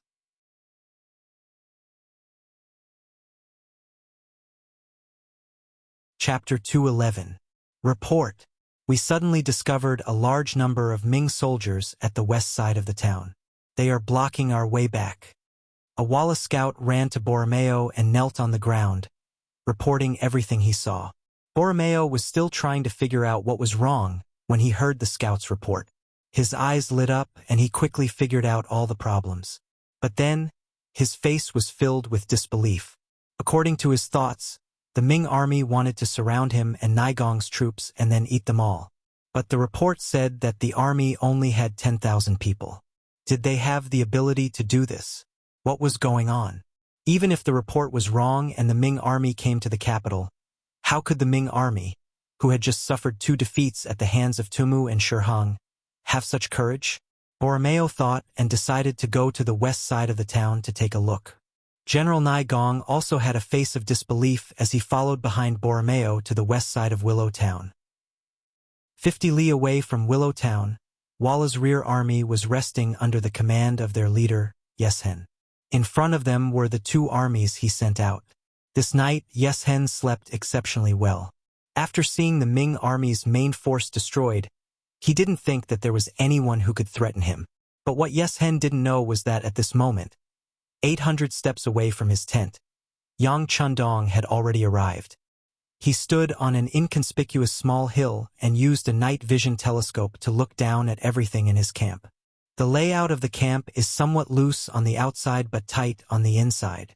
Yang Chundong slowly lowered the binoculars in front of his eyes. A gentle and confident smile appeared on his face. "Young master, should we inform them to move?" The tall Beta Persei, who was more than 8 feet tall, asked in a heavy voice. "Yes, use the radio to inform Tiger's Mane that we can move," Yang Chundong nodded lightly. Now everything was going according to his plan. This made him feel like he was in control of the world. In fact, for this operation, Yang Chundong did pay a lot. At least he took out a lot of good things from the warehouse. On the surface, the warehouse was a large military warehouse for the country. Not only were there some advanced weapons produced in the country, but there were also some weapons that were ready to be deployed. There were also some cutting-edge weapons that were collected from all over the world for self-research purposes. And now all of this was under Yang Chundong's control. This time, in order to effectively attack the Walla's army and achieve his goal, he specially mobilized the FGT 203mm towed artillery from the warehouse. The FGT 203mm towed artillery was the largest caliber field artillery developed by China. It was developed by the Northern Industrial Company. This system was mainly used by military-level combat units. It had a long range, great power, and high accuracy. It could be equipped with a variety of special ammunition. It was the backbone of long-range firepower. Although the artillery was dismounted, its range exceeded that of the same type of artillery in the United States and Russia, and it was given the title of Asia's first artillery. The FGT 203mm towed artillery was very cumbersome, and its mobility was not as good as other artillery. In addition, it was easy to expose the target, and it was slow to retreat after being attacked. It was precisely because of these shortcomings that its development was eventually stopped. There was an FGT 203mm towed cannon in the warehouse, and it was displayed as an antique. This time, Yang Chundong took it out. In addition to wanting to review the power of this cannon, he also relied on the fact that the warehouse only needed to place the cannon in one place, and there was no need for it to be moved. Also, this artillery had an effective range of 50 kilometers, and its lethality was very large. It was perfect for him to use in this battle. The FGT 203mm towed artillery was taken out and placed in a hidden place. Yang Chundong didn't forget to bring Hu Mang and Leng Song's first platoon of the second company to the artillery. When they found the artillery, These experienced Lung Feng soldiers widened their eyes. The FGT-203mm towed artillery was very powerful. Could hurt both enemies and oneself. Once such a heavy firearm appeared, Yang Chendong had always been very careful. He brought his most trusted subordinate, Tiger's Mane, with him so that he could be in charge of using the artillery. After handing the FGT-203mm towed artillery to Tiger's Mane, he did some simple operations and told the other cold front soldiers how to fire the artillery. He also told them in detail the exact location of the artillery. After that, Yang Chendong left a long-range radio communicator and arrived outside the Walla army camp. Looking at the sleeping enemy in front of him, he felt that it was time to wake them up. Use the radio to inform Tiger's Mane that we can move now. Let's hope he can hit more accurately, Yang Chendong said as he led the cold front soldiers and 2nd Platoon and 3rd Platoon of 2nd Company to retreat. After all, this was a cannon. There was a chance of accidental damage. If they were killed by their own artillery before they could hit the enemy, there would be no way to explain themselves. Beta Persei clumsily used the radio to contact Tiger's Mane. After telling him the 6th young master's intention, Tiger's Mane, who was in a mountain valley about 30 kilometers away, gave the order to fire the artillery with a serious expression. There were 2 FGT-203mm towed cannons in total. Under Tiger Light's command, Lung Feng's brothers, who had systematically and seriously studied artillery knowledge, began to operate the cannons in an orderly manner. They weren't very familiar with it. After the necessary procedures were carefully carried out, a golden artillery shell that could only be carried by an adult was sent into the barrel. Under Tiger's Mane's order, one of the FGT-203mm towed artillery cannons that had its coordinates adjusted by Yang Chendong let out a roar. After a sudden tremble, flames whizzed out of the muzzle and flew straight into the Walla army camp about 30 kilometers away. Most of the Walla soldiers were immersed in their dreams. This time they had gained a lot of benefits. Many of the soldiers' faces were filled with satisfied smiles. But all of this was interrupted by a deafening sound. Boom! A roar like a small earthquake sounded, and then the artillery shell landed in the Walla army camp, producing a huge flame that spread out from the center. The shrapnel of the bomb was like countless meteorites flying in the sky, piercing through one tent after another, producing bursts of wailing and howling. Not far away, Beta Persei and the others looked at the mushroom-like flames. Although they were prepared, they were still stunned. But soon, this shock turned into worship, and their eyes fell on Yang Chendong, who was standing in the middle of them. At this time, Yang Chendong was smiling. He was happy that he hadn't forgotten about his work. The artillery shell was still very accurate. This was also thanks to the fact that in his previous life, the country found more than a dozen artillery experts to train him for a month to complete a mission. At that time, he was so busy that he didn't even have time to sleep. Looking at the results now, he felt that everything was worth it. Inform Tiger's Mane, adjust the target to the left and right, and fire the second shell. Since the coordinates were prepared, Yang Chendong had nothing to be afraid of. He continued to give orders to Beta Persei, asking him to use the radio communicator to inform Tiger's Mane 30 miles away. At this moment, the Walla army camp was already in a mess. Even the soldiers who were usually sleeping were awakened by the loud noise. Some of them, wearing simple pajamas, rushed out of their tents and looked at the mess in front of them. From time to time, they would rub their eyes to make sure that this was not a dream but reality. Just when everyone was still in a daze and wondering what was going on, the second shell fell as scheduled. The landing point was 50 steps to the left of the first shell. With another loud noise, some unlucky soldiers stood in the area of the bombardment.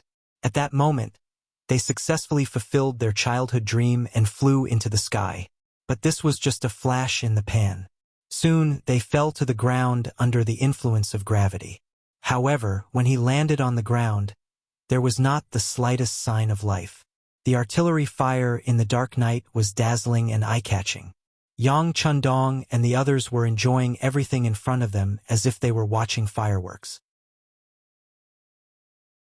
In contrast, the Walla army camp was already in a mess. Leader Yeshen had already been awakened, He was wearing a cloak, and under the protection of the soldiers, he looked blankly at the balls of fire one after another. His lips were trembling, and he seemed to be mumbling something at the moment. Yeshen was indeed stunned by the scene in front of him. He had never seen or even dared to imagine a scene so real in front of him, making him feel like he was in a dream. However, the cries of the soldiers were so real, and the smell of blood was so thick. The cruel reality was telling him that everything was so real, and there was not the slightest hint of falsehood in it. "Leader, let's leave this place quickly. It's too dangerous here." A trusted aide watched as the flames that could devour lives fell around them from time to time. He was afraid that the next moment it would threaten the safety of his master. Thus, he hurriedly reminded his master of the situation. "Wait!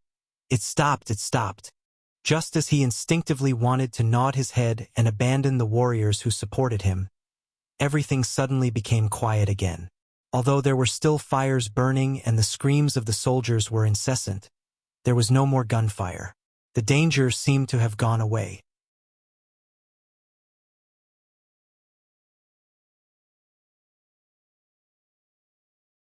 Chapter 212.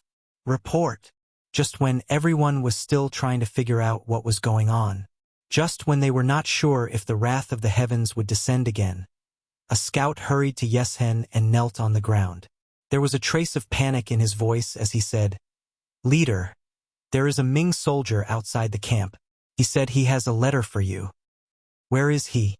When he heard that a Ming soldier dared to come to the camp, Yeshen's eyes narrowed. A boundless killing intent and anger rose from the bottom of his heart. "He is under the control of our brothers." The scout felt his leader's killing intent and did not even dare to raise his head as he answered, "Kill him." When his trusted aides heard that a Ming soldier was under control, they immediately shouted loudly. It was as if killing the messenger would not be enough to quell the anger in their hearts. "Wait a moment." Yeshen waved his hand lightly. "Let's see what is written in the letter first." Since he dared to come and deliver a letter, he must be someone who dared to die. Even if someone like him was killed, it would not be of much benefit to Walla. It was better to see the other party's intentions first and understand his thoughts before speaking. Walla took the letter and opened it in his hand. Immediately, the vigorous and powerful Chinese characters appeared in his eyes. The letter was written by Yang Chendong himself, and the calligraphy he had been practicing for a while finally came in handy. Leader Yeshen Junjian. This lightning was inevitable because of marquee actions. It is because Walla made such a big fuss and went against the harmony of the heavens. However, the heavens are virtuous. Marquis cannot bear to continue causing suffering and is willing to turn weapons of war into gifts of jade and silk. If you are willing, you can leave the city for a while. On the other hand, if the lightning continues, I am afraid that Walla's army will cease to exist. What choice do you have? Please think thrice before you act. Ming Dynasty's loyal Marquis Yang Chendong. There were not many words, but the purpose of the letter was very clear. According to the letter, the fiery light that could easily kill people was caused by Yang Chendong's actions. If he wanted to prevent such things from happening again, it was very simple. He just needed to leave the city for a while and he would know the requirements. Yeshen didn't answer immediately. Instead, he passed the letter to his trusted aides. After they read it, they immediately gave their opinions. Some people said that they couldn't go out. This must be the trick of the loyal Marquis, in order to trick the leader into going out to look for the killing opportunity.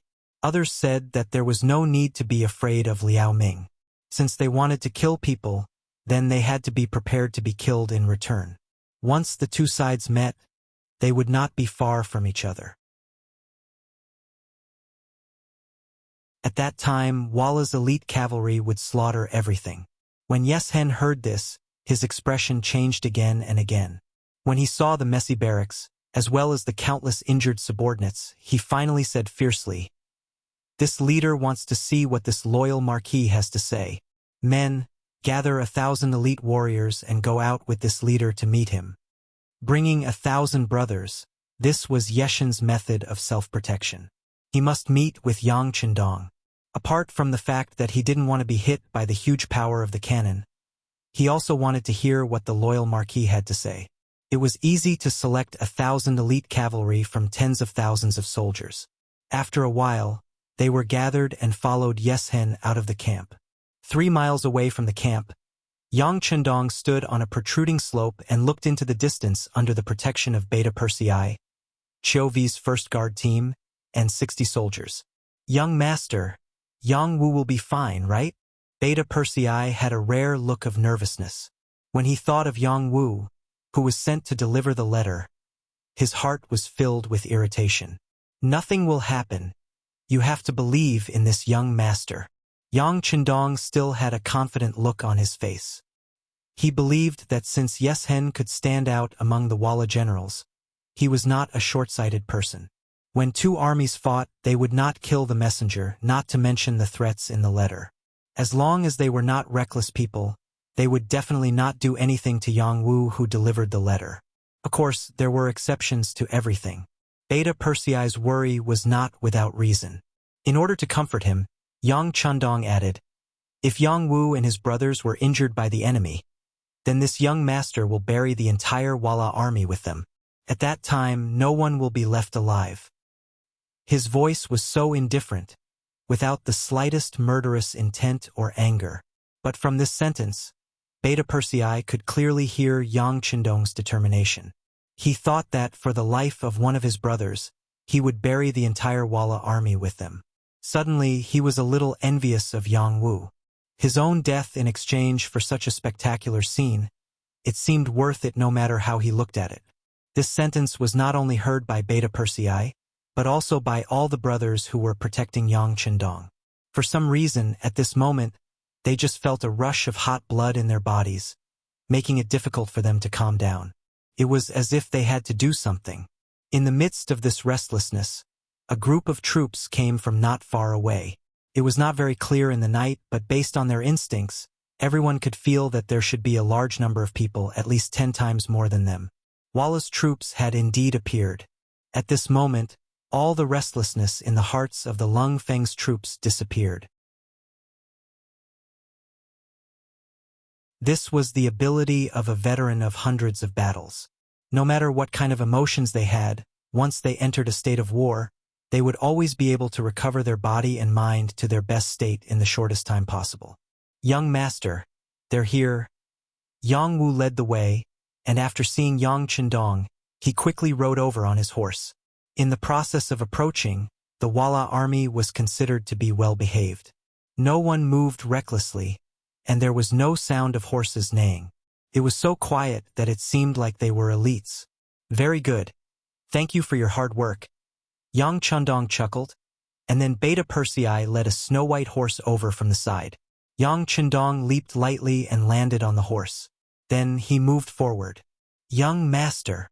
Yang Chendong's actions caused the Lung Feng's troops behind him to shout in unison. In response, Yang Chendong reined in his horse and stopped. He turned to the crowd and revealed a bright smile, saying, "I believe that with all of you here, this young master will definitely be fine, right?" No one answered, but they all nodded in unison. Their uniform movements showed the attitude of these Lung Feng's troops.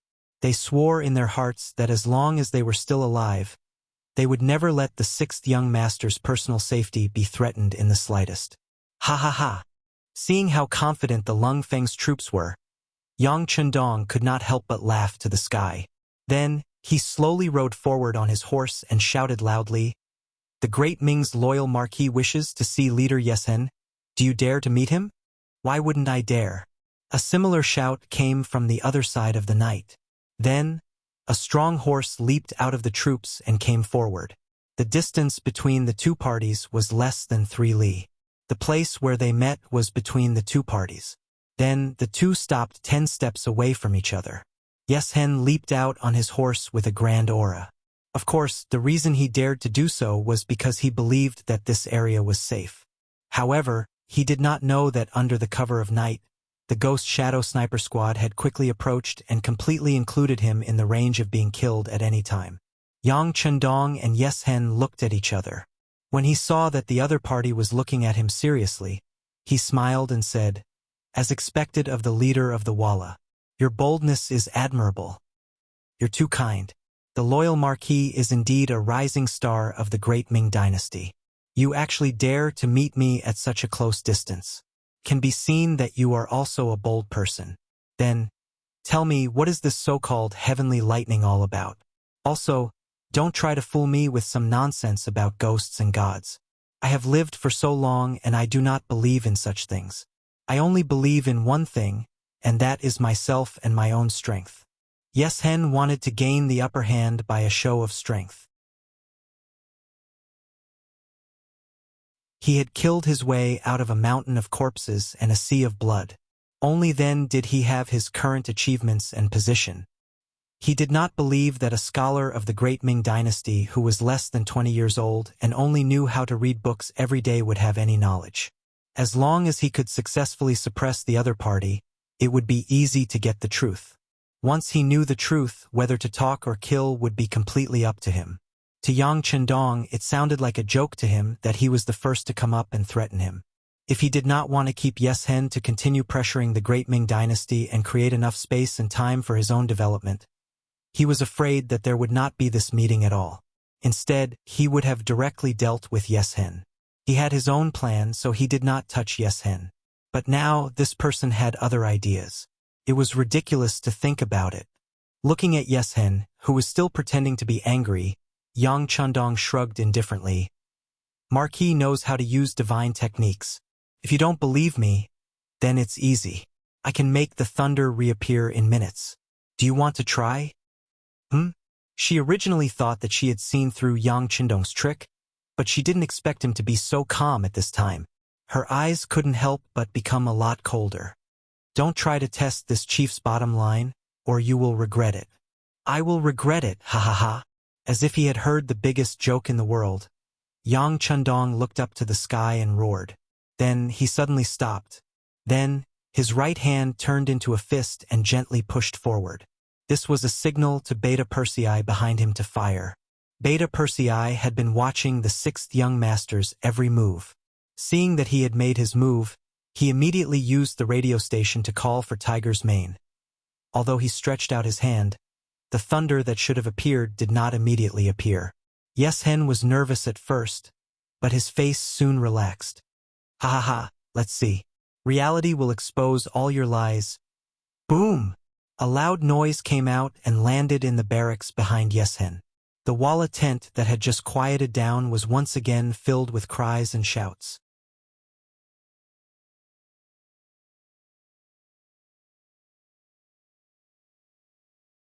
Chapter 213. The smile on Yeshen's face froze in an instant. Then it became very ugly. The sky thunder killed his loyal warriors. He glared at Yang Chendong and shouted, "What are you doing? Don't you know that we are still negotiating?" Yang Chendong ignored Yeshen's roar. Instead, he grinned and revealed a sinister smile. Then he switched to his left hand and gestured at the warhorse under Yes Hen. As if to coordinate with this gesture, a bullet suddenly flew out from an unknown place and shot into his strong warhorse. The originally strong horse suddenly neighed in pain and fell to its knees with a plop. The sudden movement of the warhorse caught Yes Hen off guard. He fell from the warhorse without any warning. Because he was quite skilled, he did not get his face covered in dust. He only staggered a little and his body tilted a little, but he quickly returned to his original state. With a push of his right hand and a tap of his left hand, Yes Hen was no longer as unforgiving as before. He became much more obedient. However, the soldiers behind him did not know what happened. When they saw their leader fall from the warhorse, they thought that something bad had happened. Suddenly, 5 strong horses rushed out and leaped straight at him. "Fall, all of you!" Since he wanted to establish his might, he naturally wouldn't give the other party a chance. Under Yang Chendong's angry roar, the Ghost Shadow Sniper team ambushed behind him took action. The 5 warhorses were locked in an instant. Only half of the way forward, they fell to the ground one by one. With night vision goggles and advanced sniping techniques, Bai Zhua and his team members had complete control of the small battlefield. Above, seeing that 5 of their own warriors had fallen, the other Vala people were still shouting in disbelief. However, they were the first to react quickly. They turned around and gathered their chi in their dantian, shouting loudly, "All of you, stop! Without my orders, no one is to act rashly. Otherwise, you will be punished by military law." Yeshen was really scared. He was frightened by Yang Qindong's gesture. He could not see what the other party did, but his men died one by one. Could it be that he really knew some kind of magic? Yeshen, who had doubts in his heart, quickly analyzed that Yang Qindong did not mean to kill him. Otherwise, why would he talk so much nonsense? If he pointed at him, wouldn't he die on the ground like the other Walla cavalry? Since he knew that Yang Qindong did not want to kill him, he was calm. First, he stopped his men from acting rashly. Then, when he looked at Yang Qindong, his tone became much gentler. He even asked with a hint of respect, "Tell me, what do you want? I don't think you want to kill me, right?" "That's right." Yang Qindong clapped his hands as if he was praising Yeshen's understanding. However, this slap gave him a fright. He instinctively tensed up his body and prepared to defend himself at any time. It was as if he thought that this slap was some kind of demonic technique. Yang Qindong did not ridicule Yeshen's loss of composure. Instead, he said in a calm tone, "In the eyes of Marquis, your life is the same as the other Walla people's lives. It is not worth a penny more. Therefore, Marquis has no need to kill you. This time, I asked you to come out to talk to you about the Walla army retreating." Retreating? Yeshen was puzzled. Yes, it's retreating. Of course, if you don't retreat, Marquis also has the ability to kill all of you here, just like in the Tumu Castle. Although you have fewer people, you still managed to kill 500,000 soldiers of the Great Ming Dynasty. Yang Qindong knew what the other party was suspecting. It was nothing more than the lack of military strength, so he casually gave an example. As soon as he heard about the Battle of the Tumu Castle, Yeshen's face showed a proud expression, but after he understood what Yang Qindong meant, his face changed instantly. "Do you think you can be like our Walla warriors and win with fewer people? What? Do you think the effect of the heavenly thunder is still not enough? If that's the case, then Marquis doesn't mind a few more." Yang Qindong saw that Yeshen still wanted to get lucky.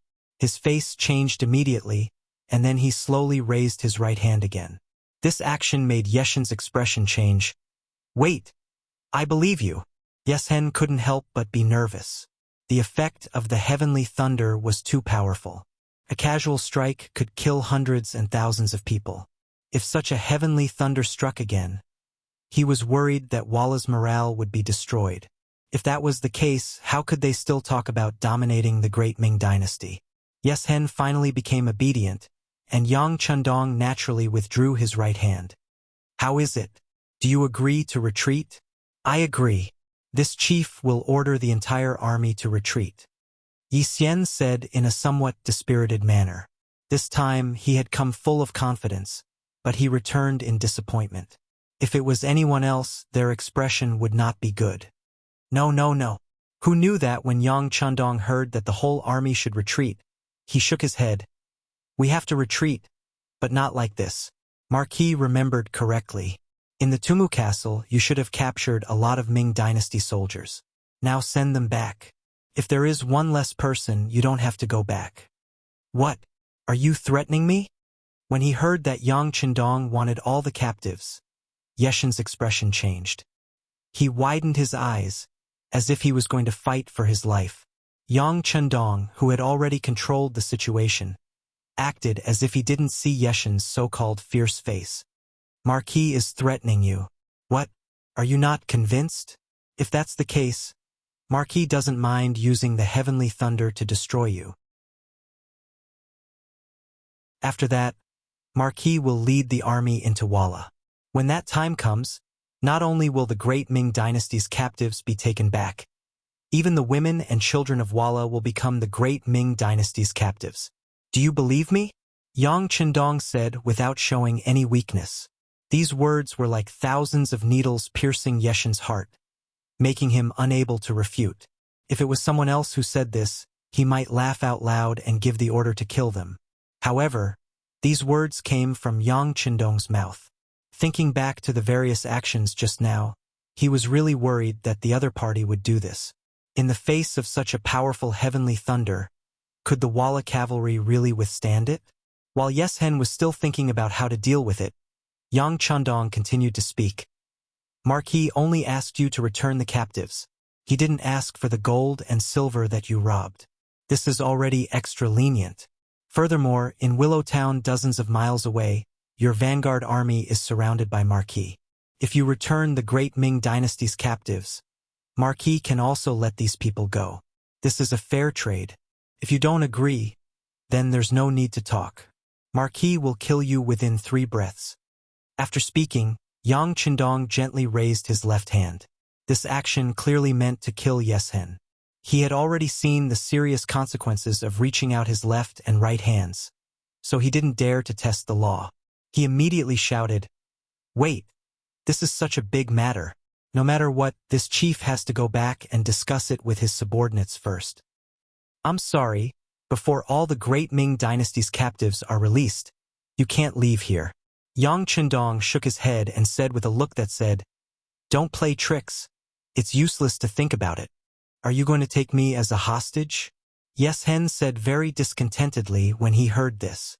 It was just that, after saying this sentence, he didn't speak anymore. The reality was already like this. Wasn't it too late for him to react now? He couldn't leave and he couldn't beat him. Reality forced Yeshen to agree to Yang Chandong's conditions. However, although he agreed, Yeshen was still a little worried. Would Yang Chandong act shamelessly? Therefore, after hesitating for a while, he raised his head and said, "Loyal Marquis, but I don't know if you will let me go if I release the captives. Also, will you release all the besieged warriors in Walla?" Seeing that Yeshen also wanted to make a request, Yang Chandong said indifferently, "What? Do you think that other than believing in Marquis, you have the qualifications to negotiate with Marquis?" "You?" After being said this by Yang Chandong, Yeshen's face changed again and again. It was obvious that he was very angry. "Haha, Marquis is joking with you. In fact, with your intelligence, you can think about it. If Marquis wanted to kill you, why would he talk nonsense with you? As for the captives of the Great Ming, Marquis can bring his army to kill them after killing all of you. Presumably, Walla doesn't have the strength to stop the Great Ming's army now. However, Marquis didn't do this, which is already a kind of sincerity. As for your people who are besieged in Willowtown, I have to trouble you to send someone to inform them not to try to break out of the encirclement. Tell them to stay here obediently and wait for the results of our negotiation. Naturally, they will be released. During this period, if anyone dares to act rashly, they will only die. Don't blame Marquis for not reminding you." Since he had already said this, Yeshen had to accept it even if he didn't want to. However, after thinking about it carefully, Yang Chandong didn't seem to have the intention to destroy Walla. Otherwise, he could do it now and Yeshen wouldn't have the strength to fight back. There was no other choice. Yeshen was forced by Yang Chandong's strength and finally lowered his head. He turned around and shouted to the army behind him. He called a few fast horse scouts and arranged them to inform the brothers in Willowtown not to act rashly. In addition, they were to inform the captives of the Great Ming army to escort them back to the loyal Marquis. After the order was given, the scouts left. Yang Chandong smiled and waved his hand. The first guard captain, Chiu Vi, brought people to deliver wine and food to Yeshen. "Leader Walla, the night is long and there are too many things to do. Why don't we drink while waiting?" Yeshen looked at the wooden table in front of him, as well as the hot food and wine. He was even more surprised in his heart. The loyal Marquis of the Great Ming seemed to have calculated everything and knew that he would compromise. He even prepared wine and food. Well, there was nothing to say. Let's eat first.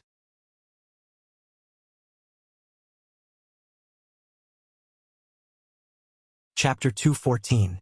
Willowtown.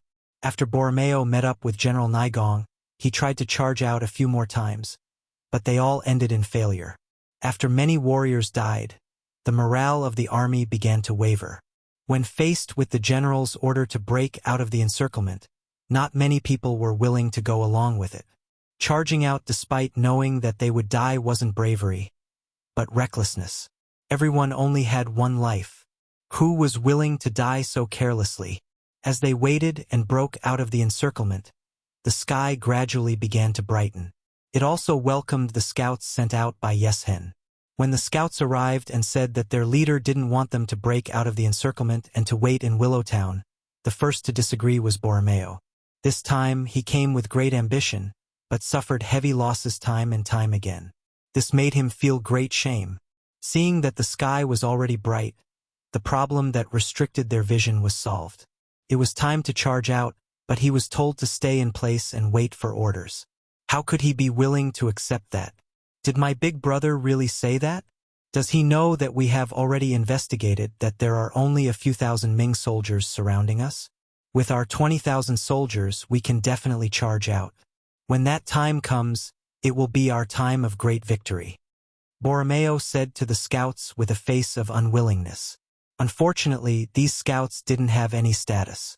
They were only here to pass on a message.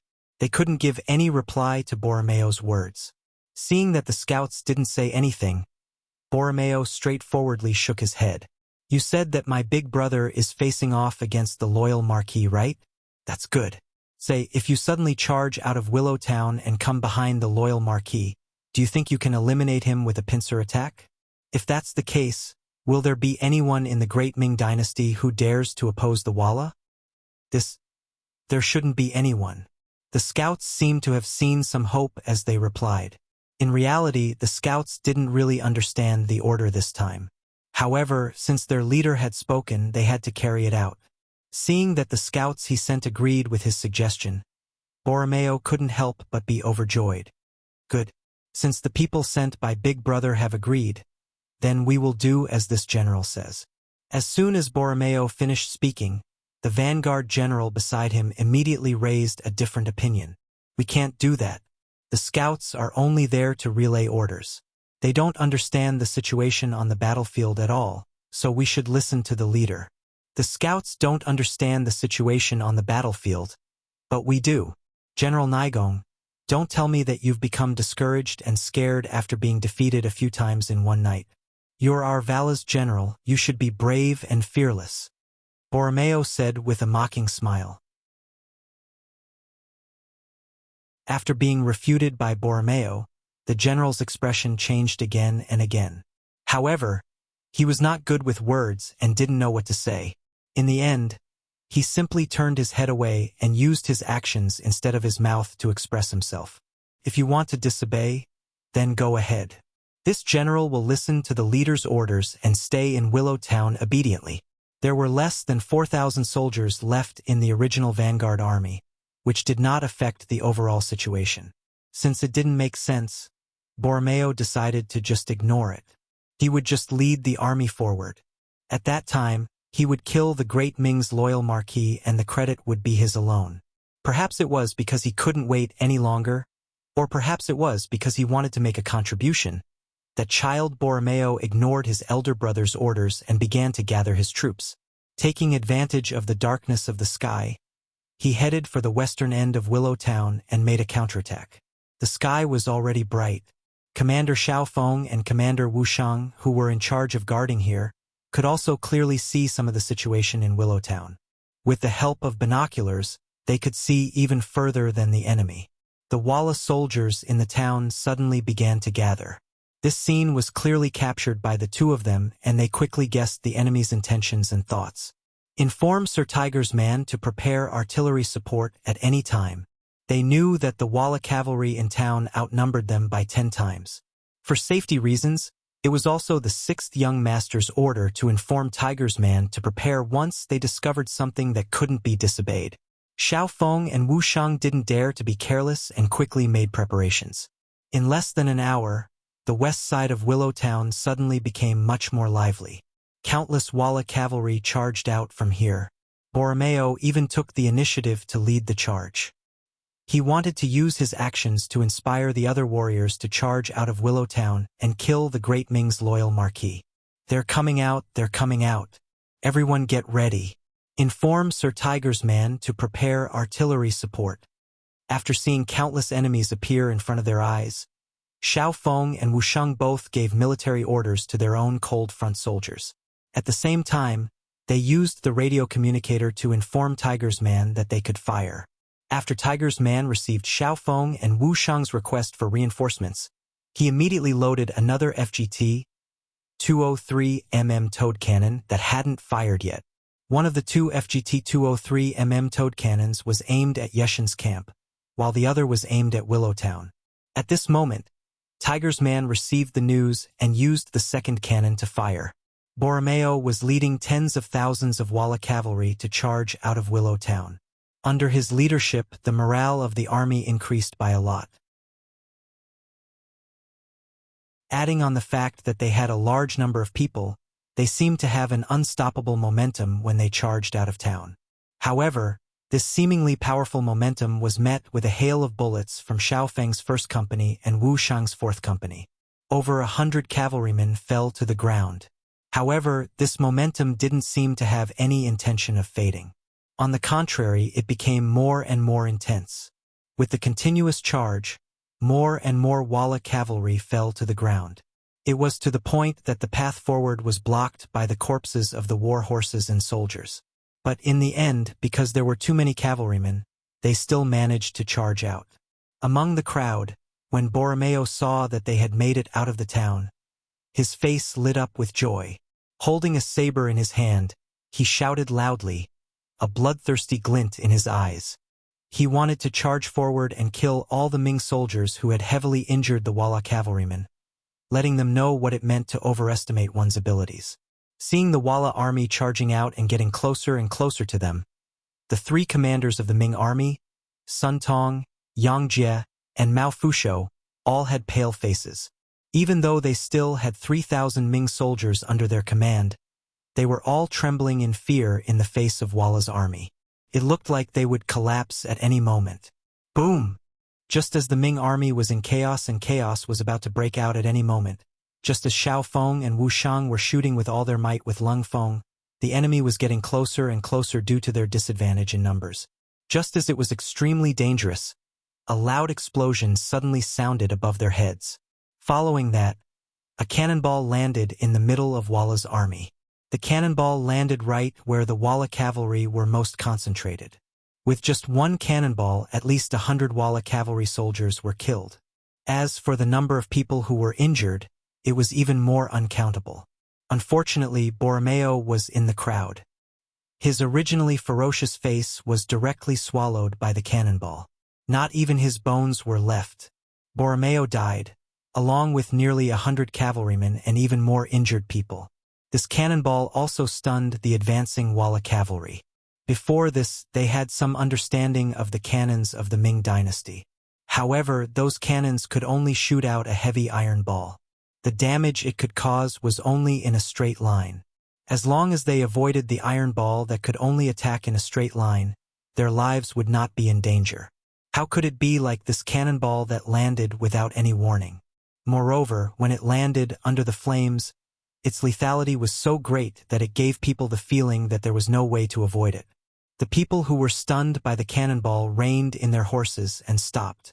Borromeo had died in battle. Without their commander, they felt like they did not know where to go. It was at this time that the second cannonball arrived. It once again landed in the crowd, causing the deaths of hundreds of cavalrymen and the injuries of hundreds of cavalrymen. Retreat! Seeing the soldiers around them being killed by the cannonballs and muskets, the morale that had just been built up instantly collapsed. The smart soldiers knew that if they retreated back to the town, they would not face such danger. In an instant, many of them retreated. This was like a plague that quickly spread. Other than the Walla cavalry at the front who could not turn back and became Lung Feng's target, the rest of the Walla cavalry retreated back to the town. The battle finally ended with the death of nearly 2,000 people. The ground was littered with corpses and the smell of blood. It seemed like this battle was originally a child's play. The army retreated back to the town and Nai Gong took over the command. When he ordered everyone not to leave without orders, he also sent out scouts to inform leader Yeshen of what had happened. The scouts rushed out of the town and rushed in front of Lung Feng and the Ming soldiers with a terrified expression. Their faces were filled with fear, as if they were afraid that they would be killed by these murderous gods. If not for Yang Qindong's orders to allow the scouts to move back and forth, no one would be able to leave this place alive. The scouts rushed all the way and finally met with leader Yeshen. They recounted in detail what had happened in Willow Town. When they mentioned that the child General Borromeo had been killed by the heavenly lightning, they did not even dare to raise their heads. Hearing that another brother had died on the battlefield, Yeshen's expression was naturally very ugly. However, he could not ask Yang Qindong for an explanation. It was his brother who did not listen to orders and took the initiative to fight. Now that he had died, who else could he blame? Forget it. Quickly inform the troops behind to bring all the captives of the Ming army here. Remember, all of them. Do not leave a single one alive. Whoever dares to leave behind the captives of the Ming army, I will leave behind his head. Yeshen, who was really scared by Yang Qindong, did not dare to play any tricks. He issued a strict order to his troops.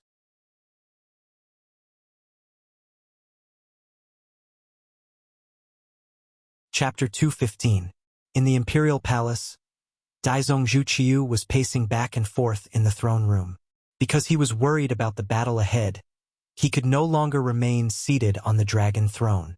Standing below were all the fourth-rank officials in the capital and above. They all looked anxious and uneasy, and everyone had a grim expression on their faces. The battle to defend the capital had undoubtedly reached a critical juncture. It would take at least 3 days for the new order to rescue the emperor to arrive at the capital. If the loyal marquis lost to Yeshen, the entire capital would be in danger, and everyone's lives would be in danger. But an entire night had passed, and there had been no report from the front line. How could they not be worried? At this moment, many people began to miss the rule of having eunuchs supervise the army. If there were eunuchs present, they would have already sent someone back to report what had happened on the front line. They would not be like this, where everyone could only passively and anxiously wait. The officials had been here since early in the morning, but there was nothing they could do. Some of the officials were unwilling to wait. Seeing that there was nothing they could do, Minister of War Yiming stepped forward with his ceremonial tablet and said, "Your Majesty, should we send someone to the front line to see what the situation is like? No matter what, we have to make preparations early." There were many explanations for what make preparations early meant. If they won, they naturally had to make preparations to celebrate. If they lost, they had to make preparations to flee. That's right, that's right. With Yiming taking the lead, the other officials quickly responded. One by one, they stood up and spoke to the emperor. How could Zhu Qiu not want to know the situation on the front line? For this reason, he had sent out many scouts and spies, but not a single one had returned. At this time, he truly didn't know who to send out. On the other hand, great eunuch Jin Ying's eyes turned as he thought of something. He carefully took 2 steps forward and said in a voice that only the two of them could hear, "Your Majesty, we can send the embroidered uniform guard commissioner, Hu Zhangning, and request that he bring back the news." Hu Zhangning. Zhu Qiu's brow creased as he began to think about this person. Zhu Qiu, who had recently spent a lot of time to understand the officials, quickly figured out Hu Zhangning's identity. This person was not only the eldest son of the Minister of Rights, Hu Shao, but more importantly, he was also the father-in-law of the Marquis of Loyalty and Courage, Yang Qindong. The people that had been sent out earlier must have been stopped by Yang Qindong and were not allowed to return. However, if Hu Zhangning were to go and face his father-in-law, he would not be able to stop him. Thinking of this, he couldn't help but sigh at how smart Jining was. He immediately turned around and asked the officials, "Is Minister Hu Zhangning here?" "Your subject is here." When Hu Changning, who was standing behind the officials, heard the emperor's words, he was stunned for a moment. Then he stepped forward with a board in his hand. When the officials saw that the emperor was calling for Hu Zhangning, they quickly opened up a path so that the guardian of the brocade guard could face the emperor directly. "Beloved Minister Hu, we now order you to bring people to the front lines to understand the situation of the battle, then quickly report back. Remember, you must complete this order as quickly as possible. Otherwise, you will be severely punished." Zhu Qiu purposely emphasized the word severely in order to remind Hu Zhongning that it was his son-in-law who was leading the troops into battle. No one would make things difficult for him unless he wanted to make things difficult for himself. Hu Zhongning naturally understood Zhu Qiu's meaning. In his heart, he did not want to make things difficult for his son-in-law. However, since he had the emperor's order, he did not dare to disobey. Your subject obeys the emperor's order. I will definitely go and return quickly. After saying this, Hu Zhongning turned and left the hall. Seeing Hu Zhongning's figure disappear, Zhu Qiu finally let out a long sigh of relief. Presumably, before long, there would be a report from the front lines. Hopefully, it would be good news. After Hu Zhongning left the palace, he brought along Lieutenant Gao and two other Hu family servants and headed straight for the northern side of the capital. Riding at top speed, they arrived at the east side of Willowtown in less than 4 hours. Here, they were stopped by a group of Ming soldiers from the 5 cities warden's office. In this team, there were 2 men in camouflage clothing who looked very energetic. Who are you? Get off your horse and report your identity. Seeing that there were horses coming from the direction of the capital, the 2 men in camouflage clothing looked at each other and smiled. They had already stopped several groups like this. This was also Yang Qindong's intention. He wanted Zhu Qiu to understand the cruelty of war and make him worried and afraid.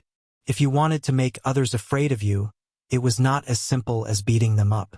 Sometimes, raising a stick of pressure and not letting it fall would give people a feeling of intimidation. Seeing the Ming army blocking the road, Hu Zhongning, who was leading the group, knew that this should be the Ming army that was fighting against the Walla. He immediately let out a sigh of relief and reported his name. This official is the Imperial Guardian of the Embroidered Uniform Guard, Hu Zhongning. Under the Emperor's orders, I have come to investigate the situation of the battle. You only need to report the truth. What Imperial Guardian? I've never heard of him. Just tie him up as well. The 2 men in camouflage clothing chuckled. In front of them, the so-called Great Ming Army did not have the slightest bit of deterrence. After laughing, they ordered the soldiers of the 5 cities warden's office to tie up Hu Zhongning as usual. The Ming army seemed to be used to this kind of thing. They did not even blink as they walked toward Hu Zhongning and the other 3. Although they were Ming soldiers, after witnessing the power of the Cold Guards, they had already submitted to them in their hearts. In addition, they were just carrying out orders. If something happened, they did not have to take any responsibility. There was no need for them to be courteous. They just held the ropes and strode forward. Wait, what are you doing? Do you know who we are? Seeing that the Ming army was about to tie up Hu Zhongning, Lieutenant Gao Sheng, who was following by the side, shouted. At the same time, he pulled out the embroidered spring saber at his waist. When they saw Gao Sheng pull out the steel saber, a glint of excitement flashed across the eyes of the 2 Cold Guards. They were afraid that the people who came would not resist. If that happened, they would not be able to use their skills. Now, someone actually wanted to play tricks. This was exactly what they wanted. The 2 Cold Guards held 2 pitch black and cold 95 styles in their hands. One of them had already aimed his gun at the steel saber in Gao Sheng's hand. He was confident that he could break the saber with 1 shot. This way, the other party would not be able to resist. Stop! Hu Zhongning had long heard of the power of the advanced firearms in the mercenaries' hands. He did not want to take the risk. He immediately shouted at Gao Sheng to stop him from acting rashly. At the same time, he looked at the 2 Cold Guards and said, "Where is Yang Qindong? I am his father-in-law." When they heard someone call out the 6th young master's name, the 2 Cold Guards revealed a cold glint in their eyes. It was as if they were about to attack at any time. However, when they heard the next sentence, they were stunned. This person was actually the father-in-law of the 6th young master. If they really offended him, wouldn't they be severely punished later? At that moment, the 2 of them put down the 95 styles in their hands. One of them was still skeptical as he asked, "Are you really Marquis Yang's father-in-law?" Noticing the change in attitude of the 2 mercenaries, Hu Zhongning let out a long sigh and said proudly, "I'm the real deal. How about this? Call Yang Qindong over and we'll know if it's real or not." Please wait for a moment. We'll call the company commander over. The two cold guards did not dare to act rashly. However, they would not completely believe the other party's words either. They decided to call the company commander, Tung Shan, over and let him determine if it was real or not. Hu Zhongning and the other three did not move. They were surrounded by more than 10 Ming dynasty soldiers.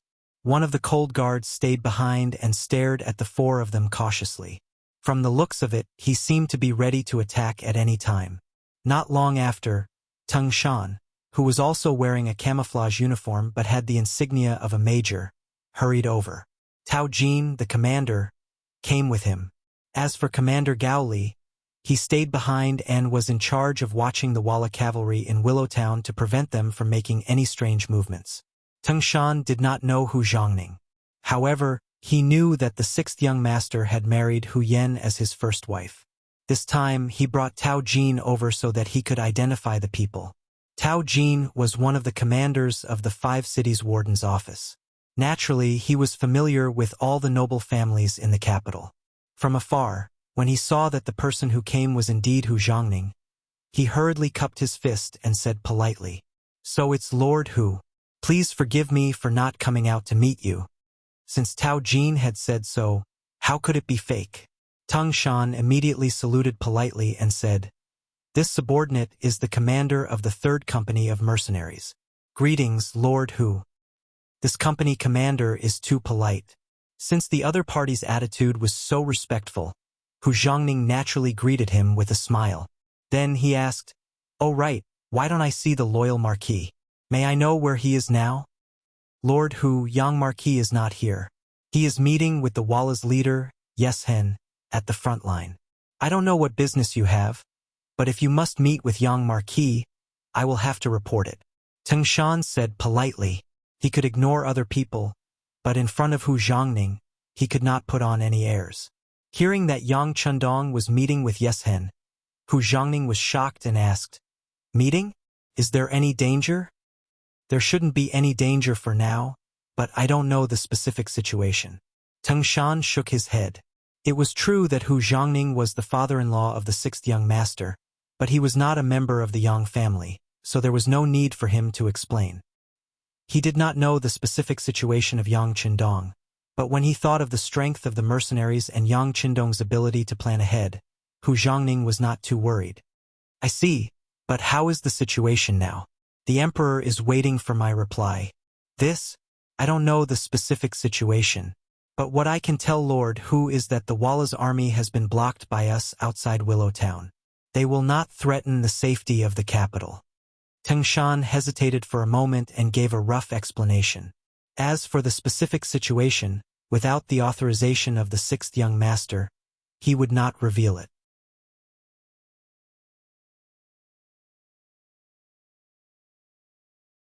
Chapter 216. Although he didn't see Yang Chundong, Tung Shan's answer was enough for Hu Zhongning to go back and report on his mission. A satisfied smile finally appeared on his face. Hu Zhongning quickly returned from the capital. He brought back the information he had gathered from the front line and the scouts he had sent out. He also explained in Tung Shan's words that he had no choice but to detain the scouts to prevent anyone from leaking information about the battlefield. He asked for the emperor's understanding. Zhu Qiu was indeed a little angry about the scouts being detained. But when he thought about how he still had to rely on Yang Chindong for the front line, how could he take such a small matter to heart? Especially when he heard Hu Zhongning say that the Walla army had been successfully stopped and that the capital was no longer in danger. He immediately breathed a sigh of relief and laughed with joy. Not only Zhu Qiu, but the other important officials were also very happy when they heard that the capital was no longer in danger. Now, they just had to wait for Yang Chindong's triumphant return. At the front line, a large number of Ming captives were sent over. On the Ming army side, Deputy Chief Yang Guang came forward with 5,000 cavalrymen and was responsible for escorting the captives back to the capital safely. When accepting the captives, Yang Chundong asked the crowd if there were any captives left in the Walla. After receiving the majority's answer that all the captives had been returned, Yang Chundong breathed a sigh of relief. The number of captives received this time was more than 75,000.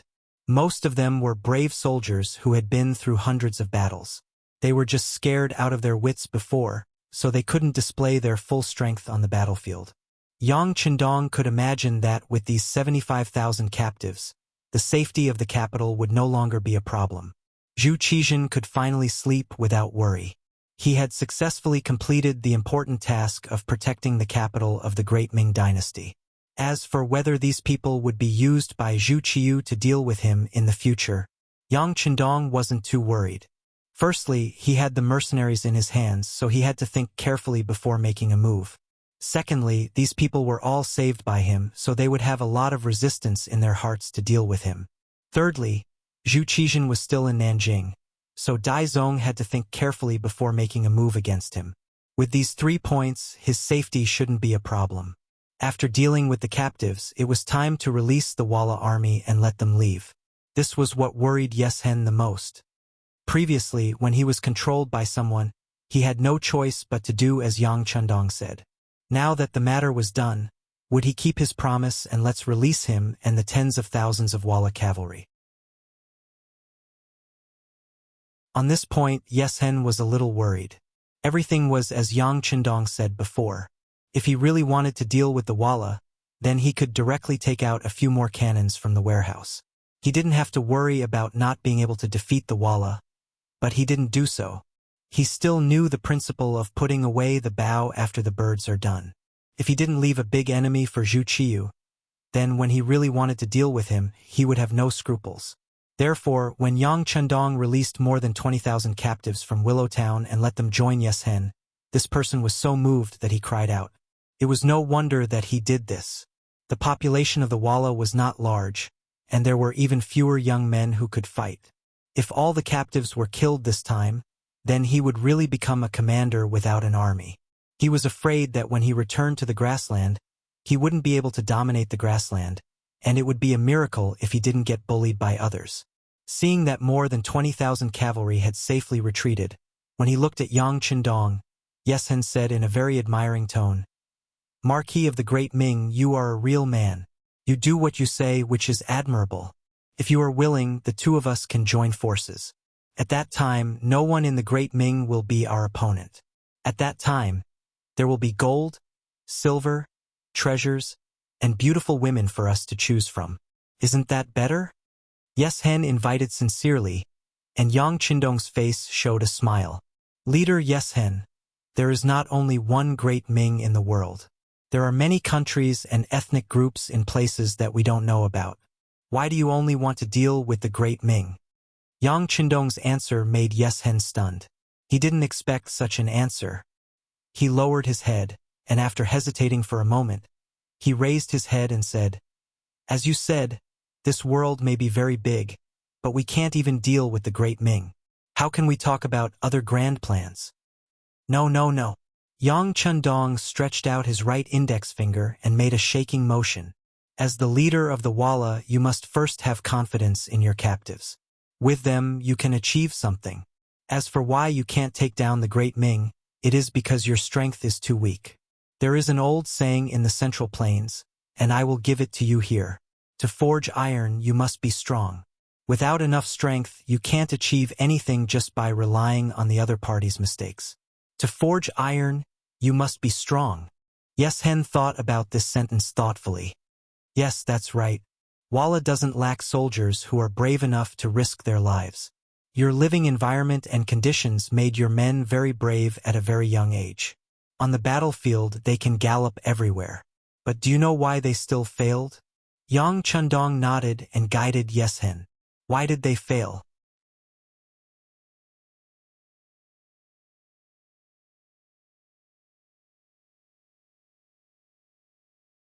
This question was also what Yeshen wanted to ask. Because your own ability to produce blood is insufficient. If you rely on robbing, this kind of ethnic group is destined to not go far. Yang Chendong chuckled and continued, "You lack all kinds of resources. You are complacent when you get something, and your ambition is satisfied. Since you are satisfied, you are not far away from the days when you lose. This is why, although the Walla army is brave and can do some earth-shattering things from time to time, it can't escape the fate of being destroyed and replaced by others. In the end, it is because you can't win the hearts of the people. The reason you can't win the hearts of the people is because the people are not rich. They follow you, but in the end, they can't even fill their stomachs. Who would really risk their lives? On the other hand, if the country is rich and the people are strong, it means that someone wants to deal with you. In order to ensure the fruits of their victory, they have no choice but to take out their weapons and fight with their lives. One is spontaneous, the other is forced. Tell me which one is more effective. Rich and the people are strong? Yes Hen was shocked by Yang Qindong's words. It was not that he didn't think about some things here, but he didn't know how to do it. Now that Yang Qindong brought up this problem, he should have a solution. Yes Hen said excitedly. The Ming Dynasty's loyal marquis? But I don't know if there is a way to solve this problem? Of course there is. That is to develop commerce. The grassland is only rich in livestock. The natural environment makes you have a great demand for many other things. If they could start a business, then not only could they be self-sufficient, they could also sell their surplus to other places and earn a profit from the difference in price. They could also trade with people from other regions for things they needed. In short, they could earn more money, and gradually, Tile would become stronger. Once you have money, you will be able to do a lot of things. At that time, it will be much easier for you to expand again. Whether it is money or cavalry, you will be in an invincible position. When Yang Qindong said this, he seemed to have seen some kind of result. His face was full of excitement. At that time, the Tatars will not be a stumbling block for your expansion. On the contrary, they will become your base, the base of talent reserves. When you need soldiers, you can use a lot of gold and silver to make them work for you. In the north of your country, there is a country called Tsarist Russia. I think you should more or less know about it. That country is vast and rich in resources. Its area is much larger than the Ming Dynasty, but its population is very small. That is the place you need to conquer. Remember Genghis Khan. Don't you want to be like your ancestors? A majestic strategic map was placed in front of Yeshen. After Yang Qindong said this, his heart was suddenly moved. It was like a person in the dark who saw the light, a person in a desperate situation who saw hope. It made Yeshen feel like he was reborn. Can we really do this? When he returned to reality, Yeshen said with some uncertainty. Why can't we do it? The reason why the Ming Dynasty has such a vast land and the prosperity of the people is the result of trade. If this is the case, why can't the Walla do it? Yang Qindong did not answer directly. Instead, he asked Yeshen a question in a rhetorical way. Yeshen could not answer this question, but he could continue to ask questions. So, does the loyal marquis want the Walla and the Ming Dynasty to stop attacking each other and resume trade? No. Yang Qindong shook his head. It is to establish trade with marquis. This time, I'll be the one providing you with the goods. It won't be as simple as before, where I'll set up a horse farm to exchange for the goods you need with the Central Plains people. Instead, you will use silver to buy the goods I provide at a low price. Finally, through your hands, you will sell them at a high price. At that time, you will find that doing this will allow you to earn more silver. Then, you will be able to buy more things and do more things. In the end, Yang Qindong revealed his purpose. At the end of the day, Yang Qindong wanted to sell his goods and earn more silver to develop himself. At the same time, he wanted to increase his reputation. If he were to do the business himself, the speed would be too slow and the risk would be too great. If he really sent the Lung Feng to protect him, he did not know how much manpower he would have to put in. This was not proportional to what he would gain. At least for now, there were not many Lung Feng, so he could not split himself up. You're tuning in to the Journey of the Soul YouTube channel. Don't forget to subscribe and join us on this journey to catch the most captivating stories.